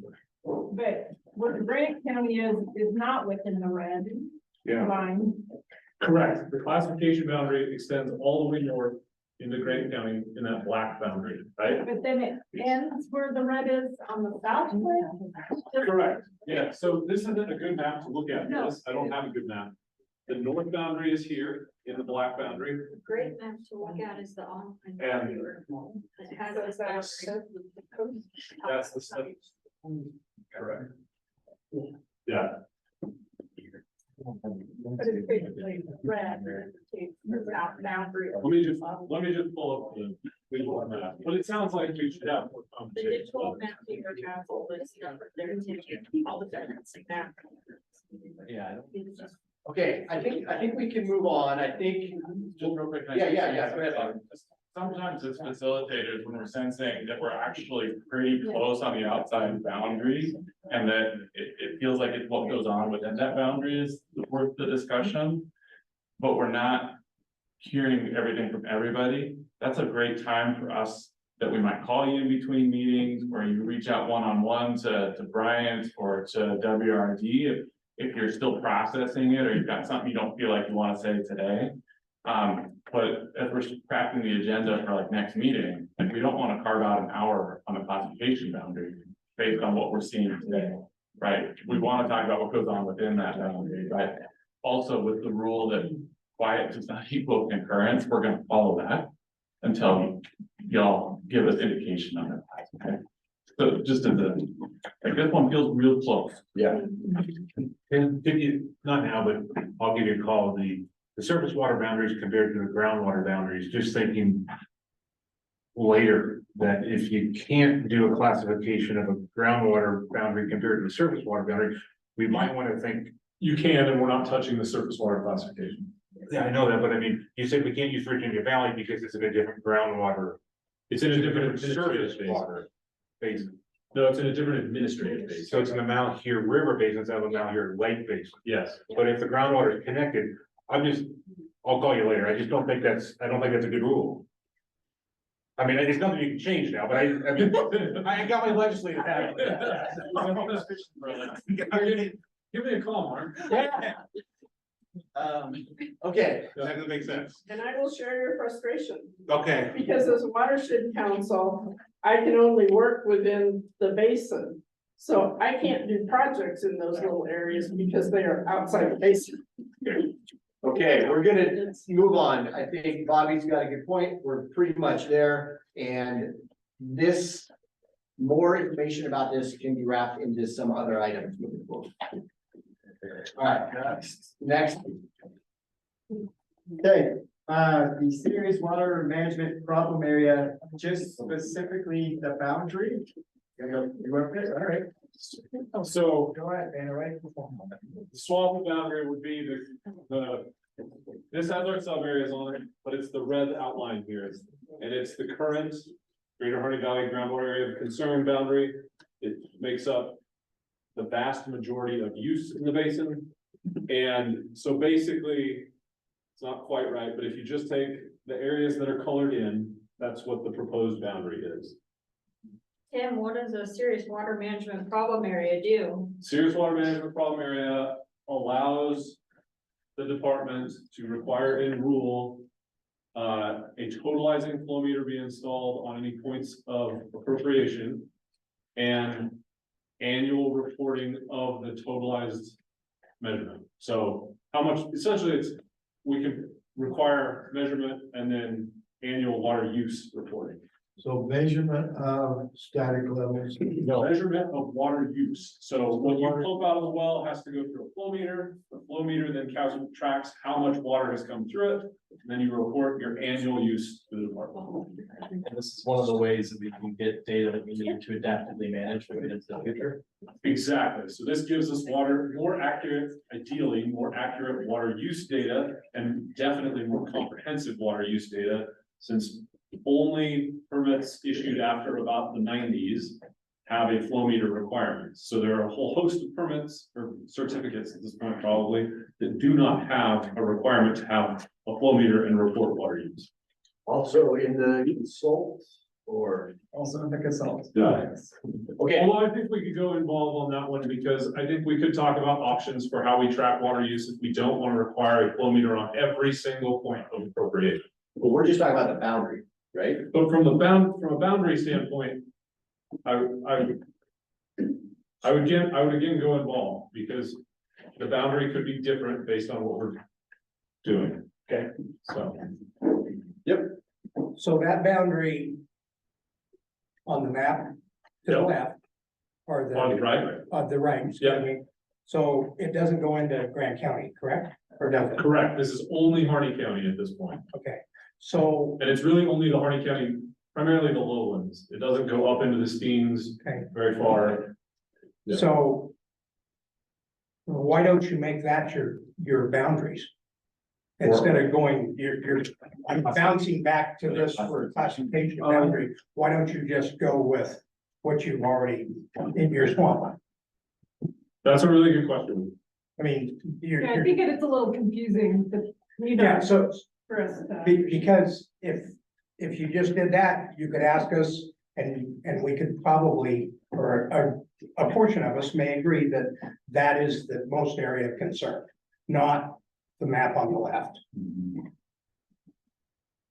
So from I guess. I'm trying to simplify it, is all I'm trying to do. Yeah, so the reason to have a larger classification boundary is so that we don't allocate water in the uplands, which are the recharge areas for the current, like for the basin, the lowlands in the basin. And so we're trying to prevent future allocation from causing even more reductions in recharge to the basin. So, but isn't the swamp, you're going into national forest and then you go to Sylvia's Valley? Correct. We do not have Sylvia's Valley included in there, no, Okay. in the swamp So boundary. you're in the forest. You're within the forest boundaries if you go above the swamp. I believe so. Yeah, you're in the forest. Yeah. So, which is 90% federally owned, Right. correct? So the only thing that's the only person that's gonna drill a well up there is a domestic use well, And that'll be allowed. and that's Or, already gonna be allowed. well, there's around the Seneca area, Bear Valley, that could be developed for groundwater. The Sylvies Valley could be developed for groundwater if we don't classify. Okay, So I guess that there's a couple ways to look at it. We could rely on our allocation rules, and as they stand currently, may or may not prevent new permits from happening up there. Or we can take this step from a classification standpoint and prevent the allocation up there for sure. If it's in a recharge area to name, it's gonna affect groundwater here in time, it should be classified and not allowed to be used. I agree. I agree with that. I think it's smart. We know from the groundwater study that the water use up in the uplands can affect the amount of water available in the lowlands. So I like having the classification boundary slightly broader. But if we want to simplify, we could expand the swamp boundary to include the entirety of the classification boundary and go that direction. It's hardly worth expanding the swamp because there's nobody there or very little. yeah, fair enough. I'm just trying to get, you're asking us Consistency and back to the boundary, let's define it, okay? And if the one on the left is where you wanna go, that's why I'm asking the question, how about the one on the right? Okay, I'm good, I'm probably pretty good with that, if that's the biggest area of concern. Yeah, so And with what he just said, it makes more sense to include the Sylvies Valley and the lower portion of Bear Valley, so that they're locked in and no permits are gonna get issued. great. Maybe the question is then the reverse of what you say, is there any reason why the swamp can't be in the one on the left? No, but our initial reasoning was the critical area is the area of most pumping. It's the area of most concern. The majority of water rights in the upland areas are newer and have a flow meter requirement on them currently already.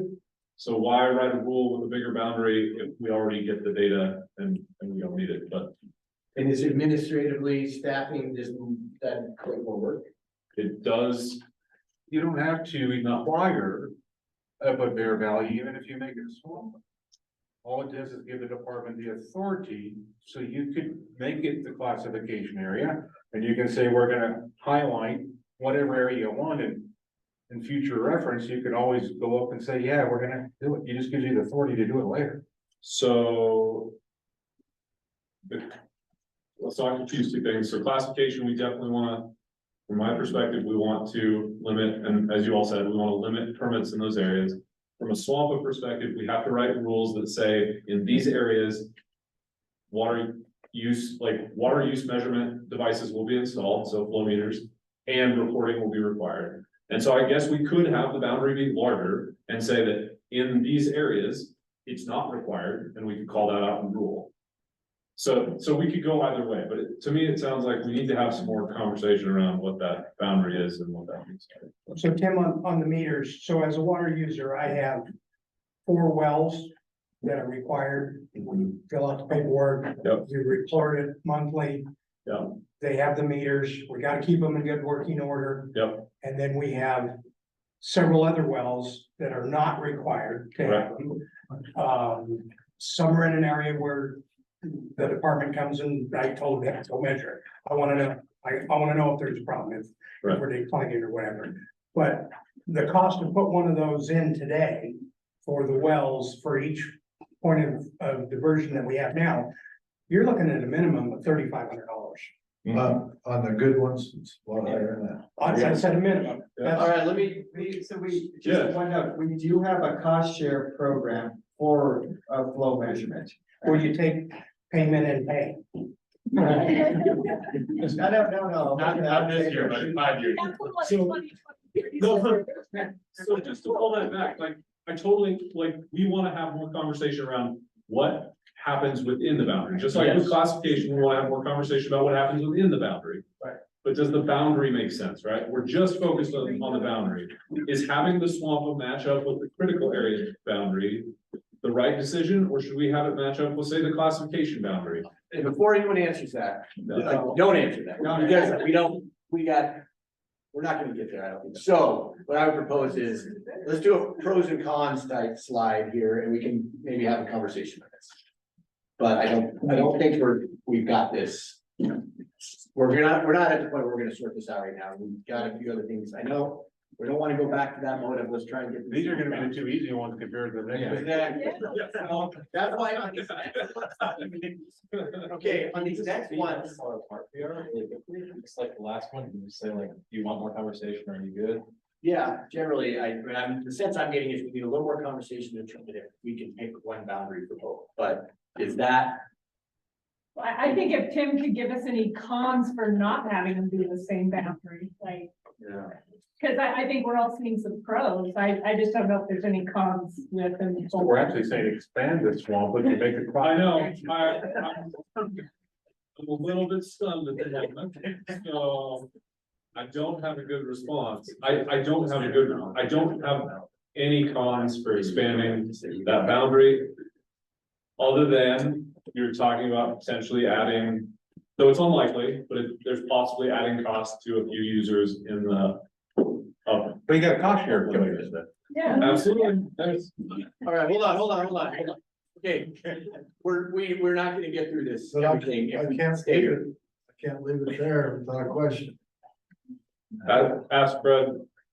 The serious water management area, swampland. What's to keep it from also including surface water?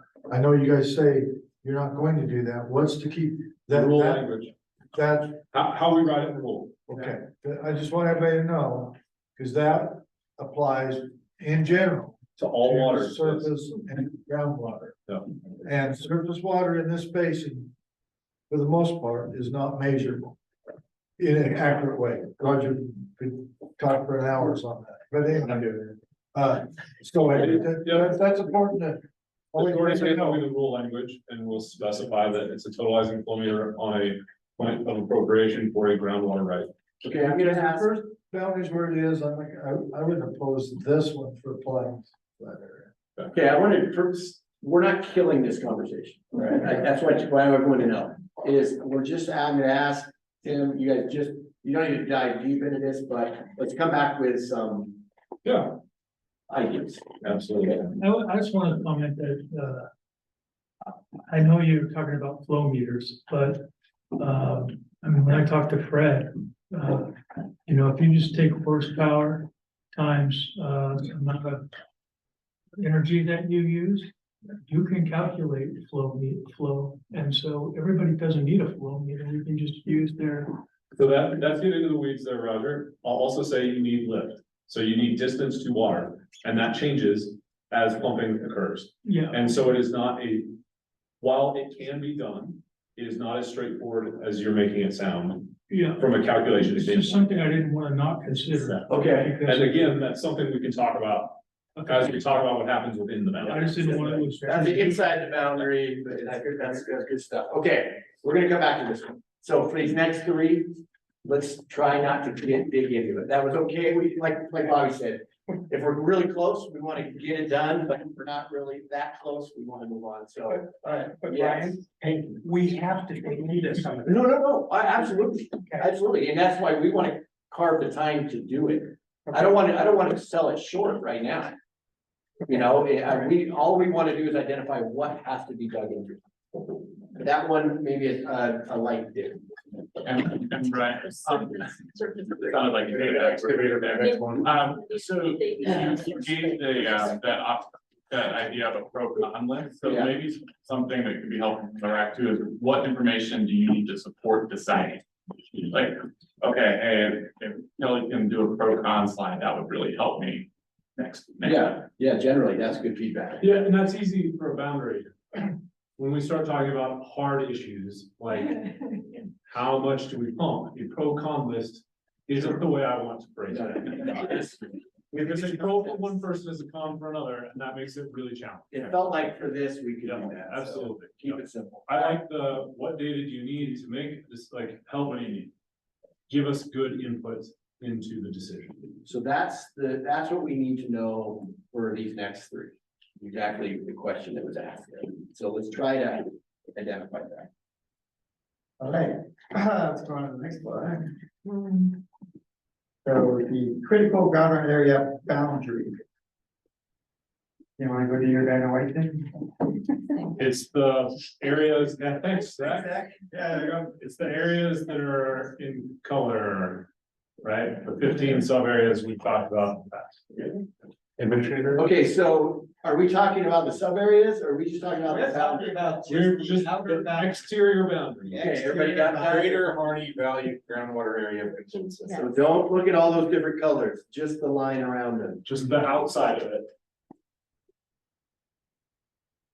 I think this is the one that needs some work done because you're including 2 or 3 areas that do not have any water issues at all. Like Silver Creek, the Blitzen, and then the green one to the south. You have the upper Blitzen and then the lower Blitzen / Both of those. So I think that one needs some fine tuning to maybe make it smaller. Maybe make it around the 6 sub areas that are the most concerning. Right. What data do you need to help make that decision? Or you're not making a decision, said that wrong. Apologize. What information do you need to help provide input into the process? Good question. Go ahead. What information, part of the information is on the, you had it on here that one of the sub areas that do not meet the critical groundwater designation criteria, so I would like to know which areas don't meet, because you put it in your thing that there's ones that don't meet the sub areas, so I'd like to know which ones that you say don't meet that criteria of the sub areas. And then I'd also like for each sub area for personally would be what criteria for each sub area actually put it in? And is that criteria, how do I say it? Is that criteria in the realm that can be interpreted different ways? You know, Depending on some of the well that you. well, and just depending on policy, there's some, or not policies, some of the statutes have the word can or can't. There's some interpretation in some of the statutes. So I guess I wanted to know what statutes, what definitions back Sure. putting each sub area in the critical. So I think the groundwater report, the Division 10 groundwater report that we're working on and will be released in June is going to help with justification for that and providing some of that information. So that's absolutely doable. And I would say for the purpose of this conversation, that we just need to review that, and then we can have an informed conversation from there. That's helpful. So clearly, I think, I'll go to your tech, Mark. That we're definitely gonna keep talking about this, so anything else that you need to know to help you in the next conversation? So trying to remember back to the conversations that we had in the previous meetings. We determined this because it was inferred that the groundwater study said groundwater was connected. So I go back to, if I pumped in Blitzen, it's never gonna affect Silver Creek. If I pump in Blitzen, it's never gonna affect Buchanan. So I do not think there's a justification to make the whole thing a critical groundwater designation. I do believe there's areas here that haven't even tripped the threshold for what the groundwater allocation rulemaking is going. The 25-foot decline, some of these haven't declined to 25 foot, so that's tough for me. And then probably the most important one flushing out would be the definition of a groundwater reservoir to a critical groundwater designation, because in statute, it talks about all the people in a groundwater reservoir would have to enter a volunteer agreement. Does that mean everybody in the critical groundwater designation would have to enter the volunteer agreement? So I need some more thought process on that. So what I'm hearing is we want to talk about the statutory language and the rule language that goes along with it. And then we'll take the information from the groundwater report that references that, and we can have a conversation around all of that. Yeah, and what I would say was don't take this wrong, Tim, was I word searched the groundwater study. And I never saw any reference to the groundwater connection that was articulated to justify the whole area as a critical groundwater detention. So justification for the groundwater or for the entire study area being Connected. hydraulically connected. Right, because I mean, I can make the argument that I'm connected to Australia. But that would be a wild argument to make. That would be, I mean, so we gotta have a conversation that the limits of what common sense tells me by public blitzing and never affects. Okay, Zach and then Jeff online. One thing that would help inform the conversation is understanding what the implications are of designating a critical groundwater area. What tools does it open up in terms of water management? And what does designating a whole area as a critical groundwater area mean that curtailment has to happen in all of those parts of the area? What does it mean? I think that will help inform the conversation we're having right now. Yeah, and what are the impacts of the designation on, say, land value or something? Sure. Jeff. Yeah, I hear what Mark is saying, but I have to disagree with him. I believe it's important to consider the effect of groundwater pumping on springs. As we know, the largest spring in the Harney Basin is now dry.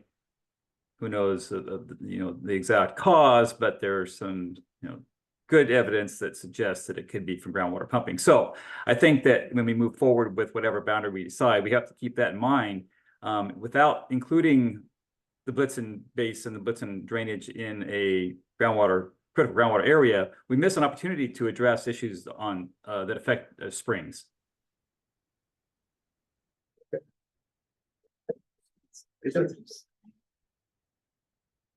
Apologize if this has already been covered, but so, I mean, obviously the GIF Yak in the critical groundwater area is a subset. It's a smaller area than the Harney Basin. Correct. And so just kind of like looking through the documents, on the critical groundwater area, it doesn't look like we have any information, I mean, I think you have information about the areas outside of that, in other words, that are within the classification boundary.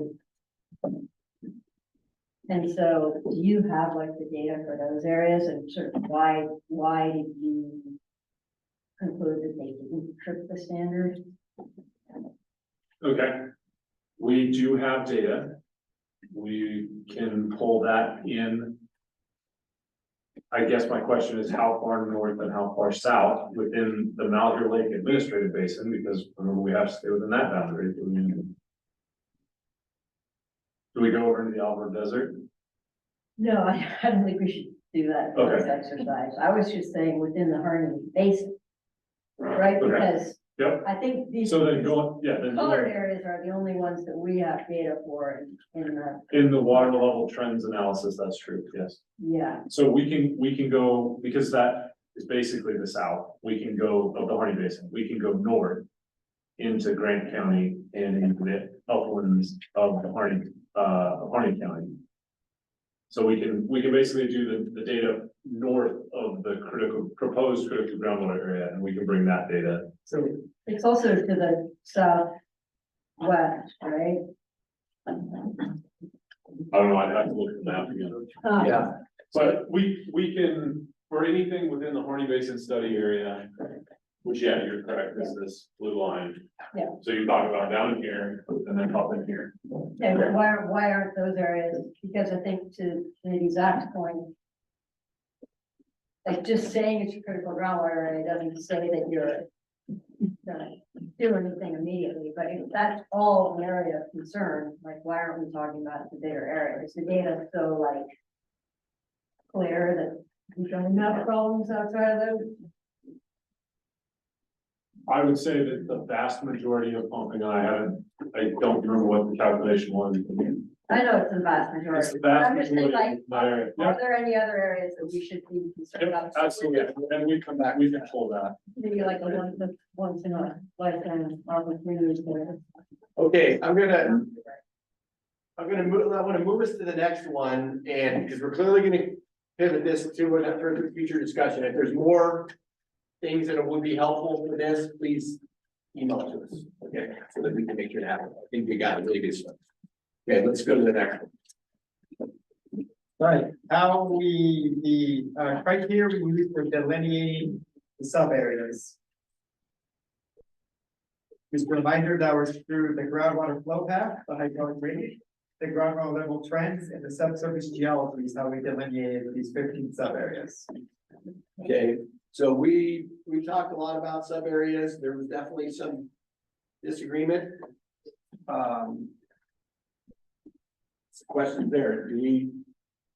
Do we want to dig into this again?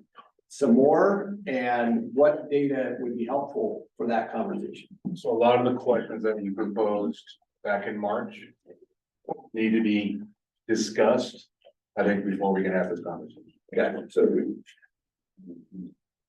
we need to take those answers and move them into a discussion. Okay, so. Zach asked the question about what are the implications of designating a critical groundwater area? When we start talking about sub-area boundaries, there were a number of questions about PTW, things like that. Are you saying all of those need to be answered as well? Or Probably not for the allowing the sub areas, but the methodology, so. Not positive, but I mean, I'll just think even a higher step. The modeling, to me, is gonna be important in the sub area discussion. okay, I think there's a lot of conversation needs to occur. You showed us your 3 recommendations to make the studies. I mean, the contour three lines, criteria, I mean, criteria, but I do think there's. Let me ask you this, is there other criteria that could be used to make other sub areas? That was what we asked you guys. yeah, yes, and we proposed the traditional or the historic Harney Lake Pond, and we primarily threw that out. We also talked about cones of depression and the coalescing of cones of depression into like broader areas, so it's not just around a single well, it's a broad area that's now a cone of depression.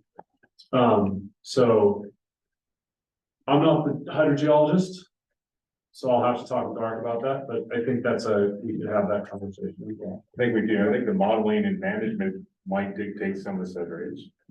And then we did, Alexander, to your point, we did ask for the other ones, but then we had some confusion on what PTW should be on medium wells or the most wells of decline. So I mean, she did propose something. So I would like to ask the department, what else could be used in order to inform a management decision on the delineation of sub areas?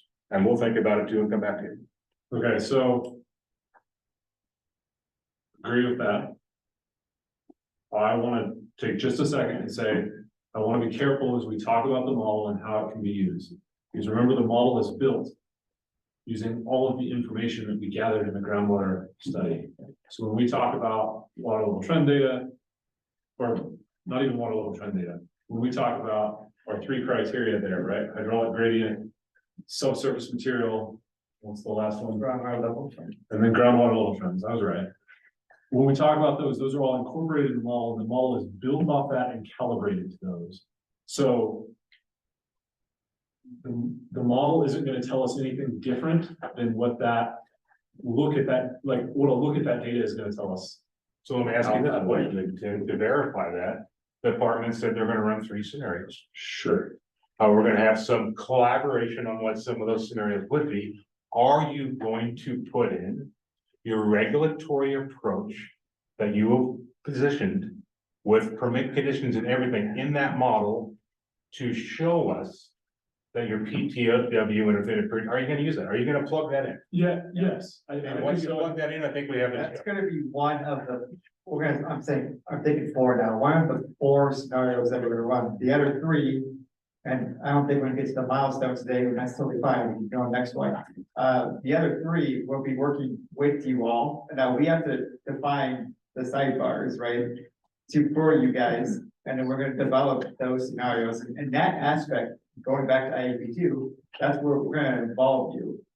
And then we're gonna have a conversation on those three, and then we're gonna go forward with one of them. or four. So then I think that modeling and what the TNC does is going to dictate the conversation with suburbs. I'll be quiet, exactly. Well, so I wanna, first off, Tim, I share your like point that we should be a little bit judicious in talking about the model. We're getting ahead of ourselves, getting ahead of our skis a little bit here. But we can go back to the 5 scenarios the department's going to run, might help us understand and visualize. Did you say that? The 7 scenarios. Yeah. Well, the point I want to make too, though, is that we should be able to use the indicators from the model, which does summarize these same 3 criteria. So it's just a different way of visualizing or restating this type of prioritization in a way that can confirm our assumptions about how those sub areas work, or in a way that can challenge those assumptions and have that transparently available for the committee to just think through, right? So in simple terms, what I'm hearing is we put a pin in some areas, and because we're gonna be having other conversations that are gonna potentially influence us. I would hope, but the additional info needed might include the model to help inform this conversation. Yeah, I mean, I'm saying when we pull the pin out, but it's. Yes. Put a pin in it for. So the only way I would change that is I think the model is a test of the work we do in creating sub areas, not a tool to create sub areas. Because we have to decide on what goes into the model. You can't run it backwards. Yeah. Yeah. This engine goes one way. Well, I'm looking forward to seeing the 8 models. I'm looking forward to seeing the 8 models. Exactly. So what I guess next steps here, we captured lots of data points that people want to see, but maybe this one's not, so a little ways out. That must mean it's time for closing the circle. Yeah. All right, let's go on to the next one. So again, what? We don't need It's to. the sub area 1, 2. Okay, move on to the next. So I don't think we have enough time to talk about that. I mean, I don't think we need to. We're I don't talking think about. we need to now. I think this needs to change based off the feedback that I've seen. So we'll come back to you with this type of milestone chart and we'll talk about it. That's one important. And all this was, and probably will be, is a straw man that plays, right? I mean, it's just, Exactly. just, we gotta map something out. So I shouldn't have taken a picture of that and put it on paper. Yeah, there you go. It's recorded on YouTube. Okay, we're not taking a break. Keep going. We already did public comment. Keep going. All right, so we're wrapping up here. Go ahead. Okay. We got 10 minutes. We're just going through lots of stuff. In those 10 minutes, I don't want to keep digging into it, or this will take some time. What I would propose is, these are the discussion points for today's meeting. I think I can take this back. The department can take this back, we can say, do we feel like we captured these? We're gonna share our meeting notes. We're gonna share this presentation. It'd be great to get your feedback, is, hey, you missed this, or here's something that we got to get on the next agenda. Because we do want to have a more fluid agenda conversation. We want you to give us input on these agendas. So I ask that you look at the notes, look at these presentation materials, come back and tell me, tell Kelly, so that we can get that, make sure we're putting what's on the agenda to reflect what we're going to talk about. Is that feel fair? You guys are still working on process with Chad and Brendan at ATP to help inform it. Yeah. We can talk quite a bit. Can you explain that a little bit, like how is it a separate process? How is that just about improving our process in this room, or what? I didn't quite. Yeah, and that's because it's not fully fleshed out. I think that there's been introduction of some ideas of how other conversations could feed into this. But I think there's also some discussion of what that is. I guess if we can also put a pin in that, we can come back with a little bit more fleshed out discussion. Yeah, I mean, I think we all need to know. But what nothing's gonna next happen between is, now and. Because we're dedicating our time to this process, so I think it's important that we all have an understanding of what that is, whether that's right now or at a separate conversation, but I do need to understand that.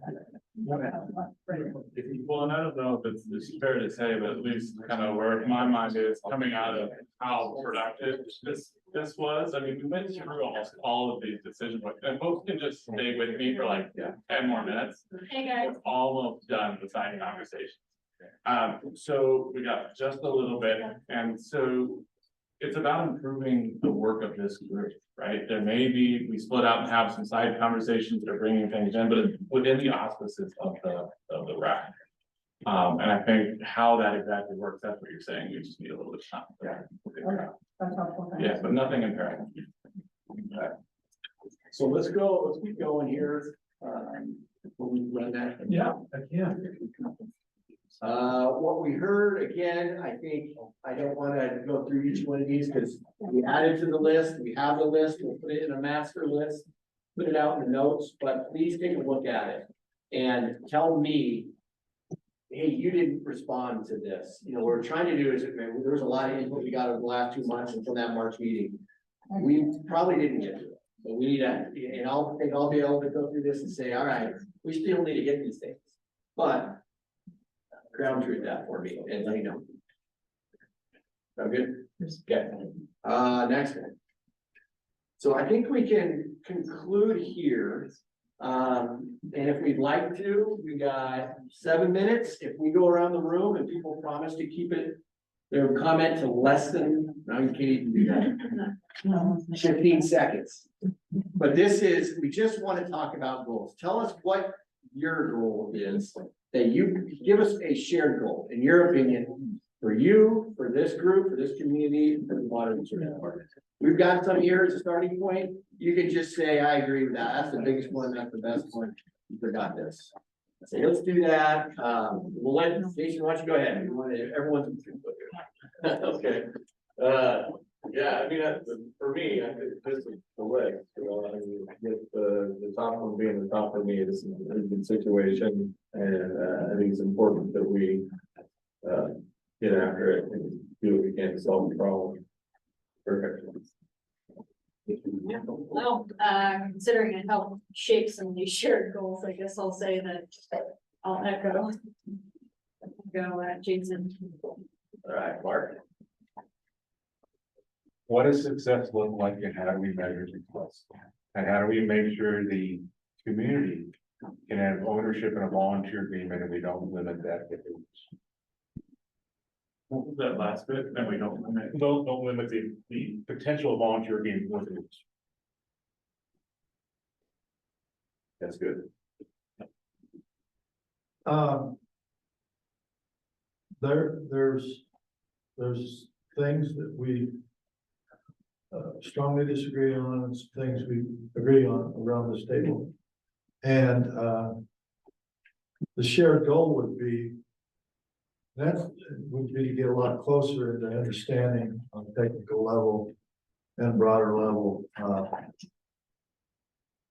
over time to get closer together and manage water, both surface and groundwater, in a better manner than we have in the past.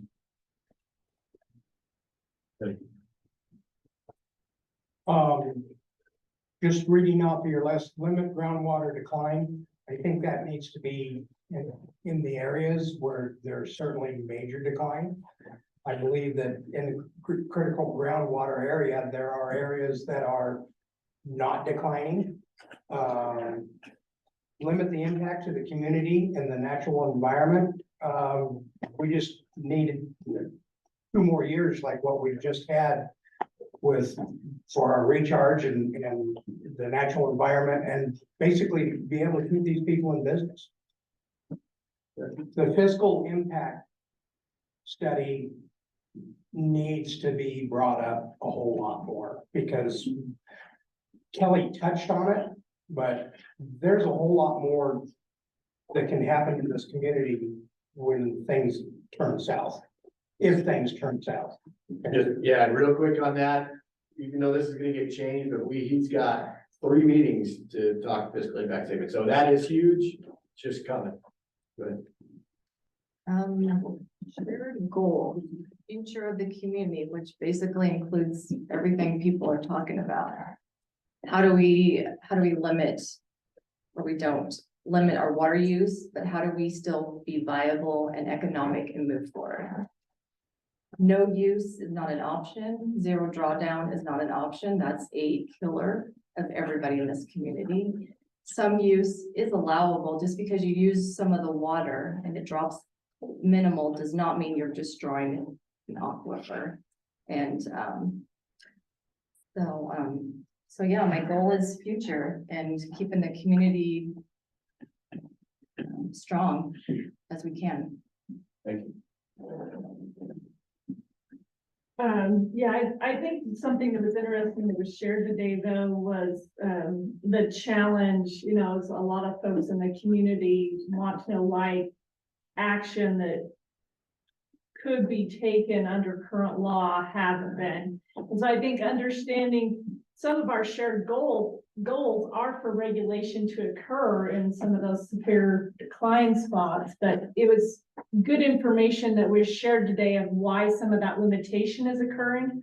I personally didn't understand what some of that limitation was and the why. So I do appreciate that being shared today because, you know, we have a shared goal of that being achieved, but now we got to figure out how to get there. So, because we feel like the whole basin is often painted to that extreme. And so regulation wants to take place to deal with those couple outlier extremes, but then it's being applied basin-wide. And so I think, you know, just as our shared goal is trying to figure out how do we deal with in a timely and urgent manner, those things, how can we support that? How can we move that part forward at maybe a quicker pace, you know, but understanding that not all the basin is in an extreme place.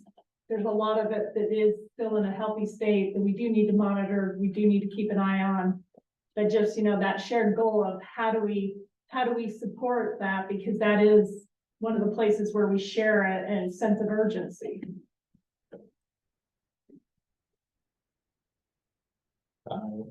Good with goal. Okay.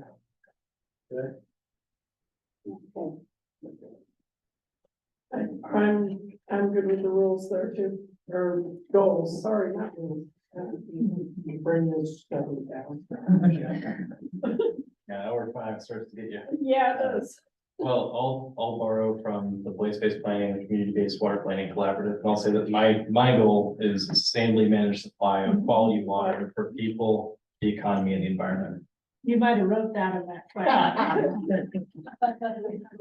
That was before Zach was part of the collaborative, you came up with. It was. Is that a great reference to find that someone could just email? It's also on the email I get it, but I'm kind of need to be idiot proof.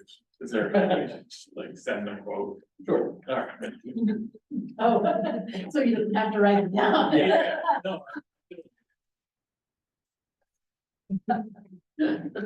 Zach's being it down, drop it in the chat right now. Yep.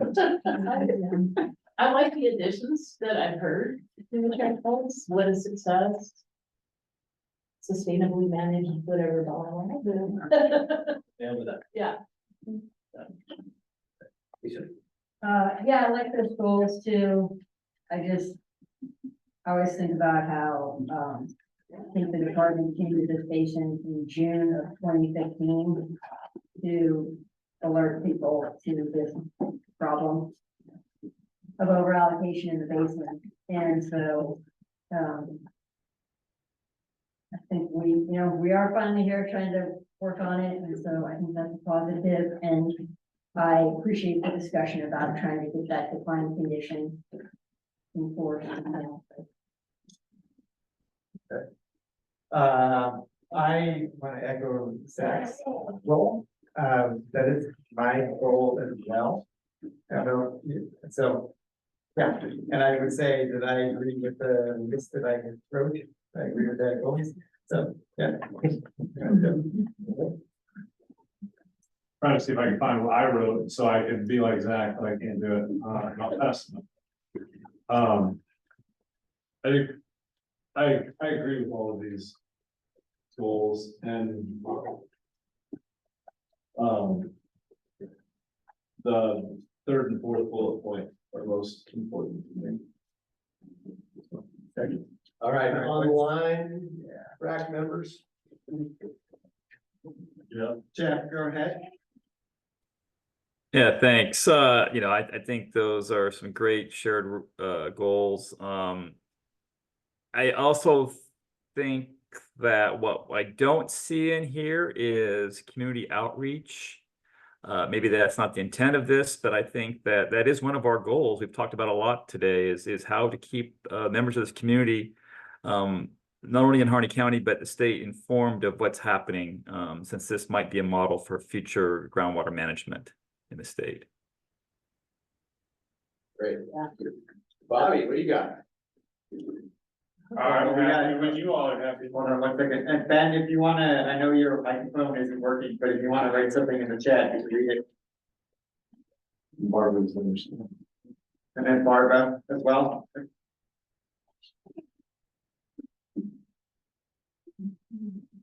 And Barbara. Okay. Okay, well, I appreciate everybody sticking through this. I hope this was successful and maybe more reflective of some of the interests that you've had in what we can do in these meetings. If not, definitely, please let me know what else we can be doing differently or better, or how things might change. My goal is to have conversations like this that get us to a common solution. So, Right. Can we ask this real quick? Like, how are we trending off of this meeting? Are we trending in the right way in terms of engagement process, productivity, same, worse? Little more, a lot better. Yeah.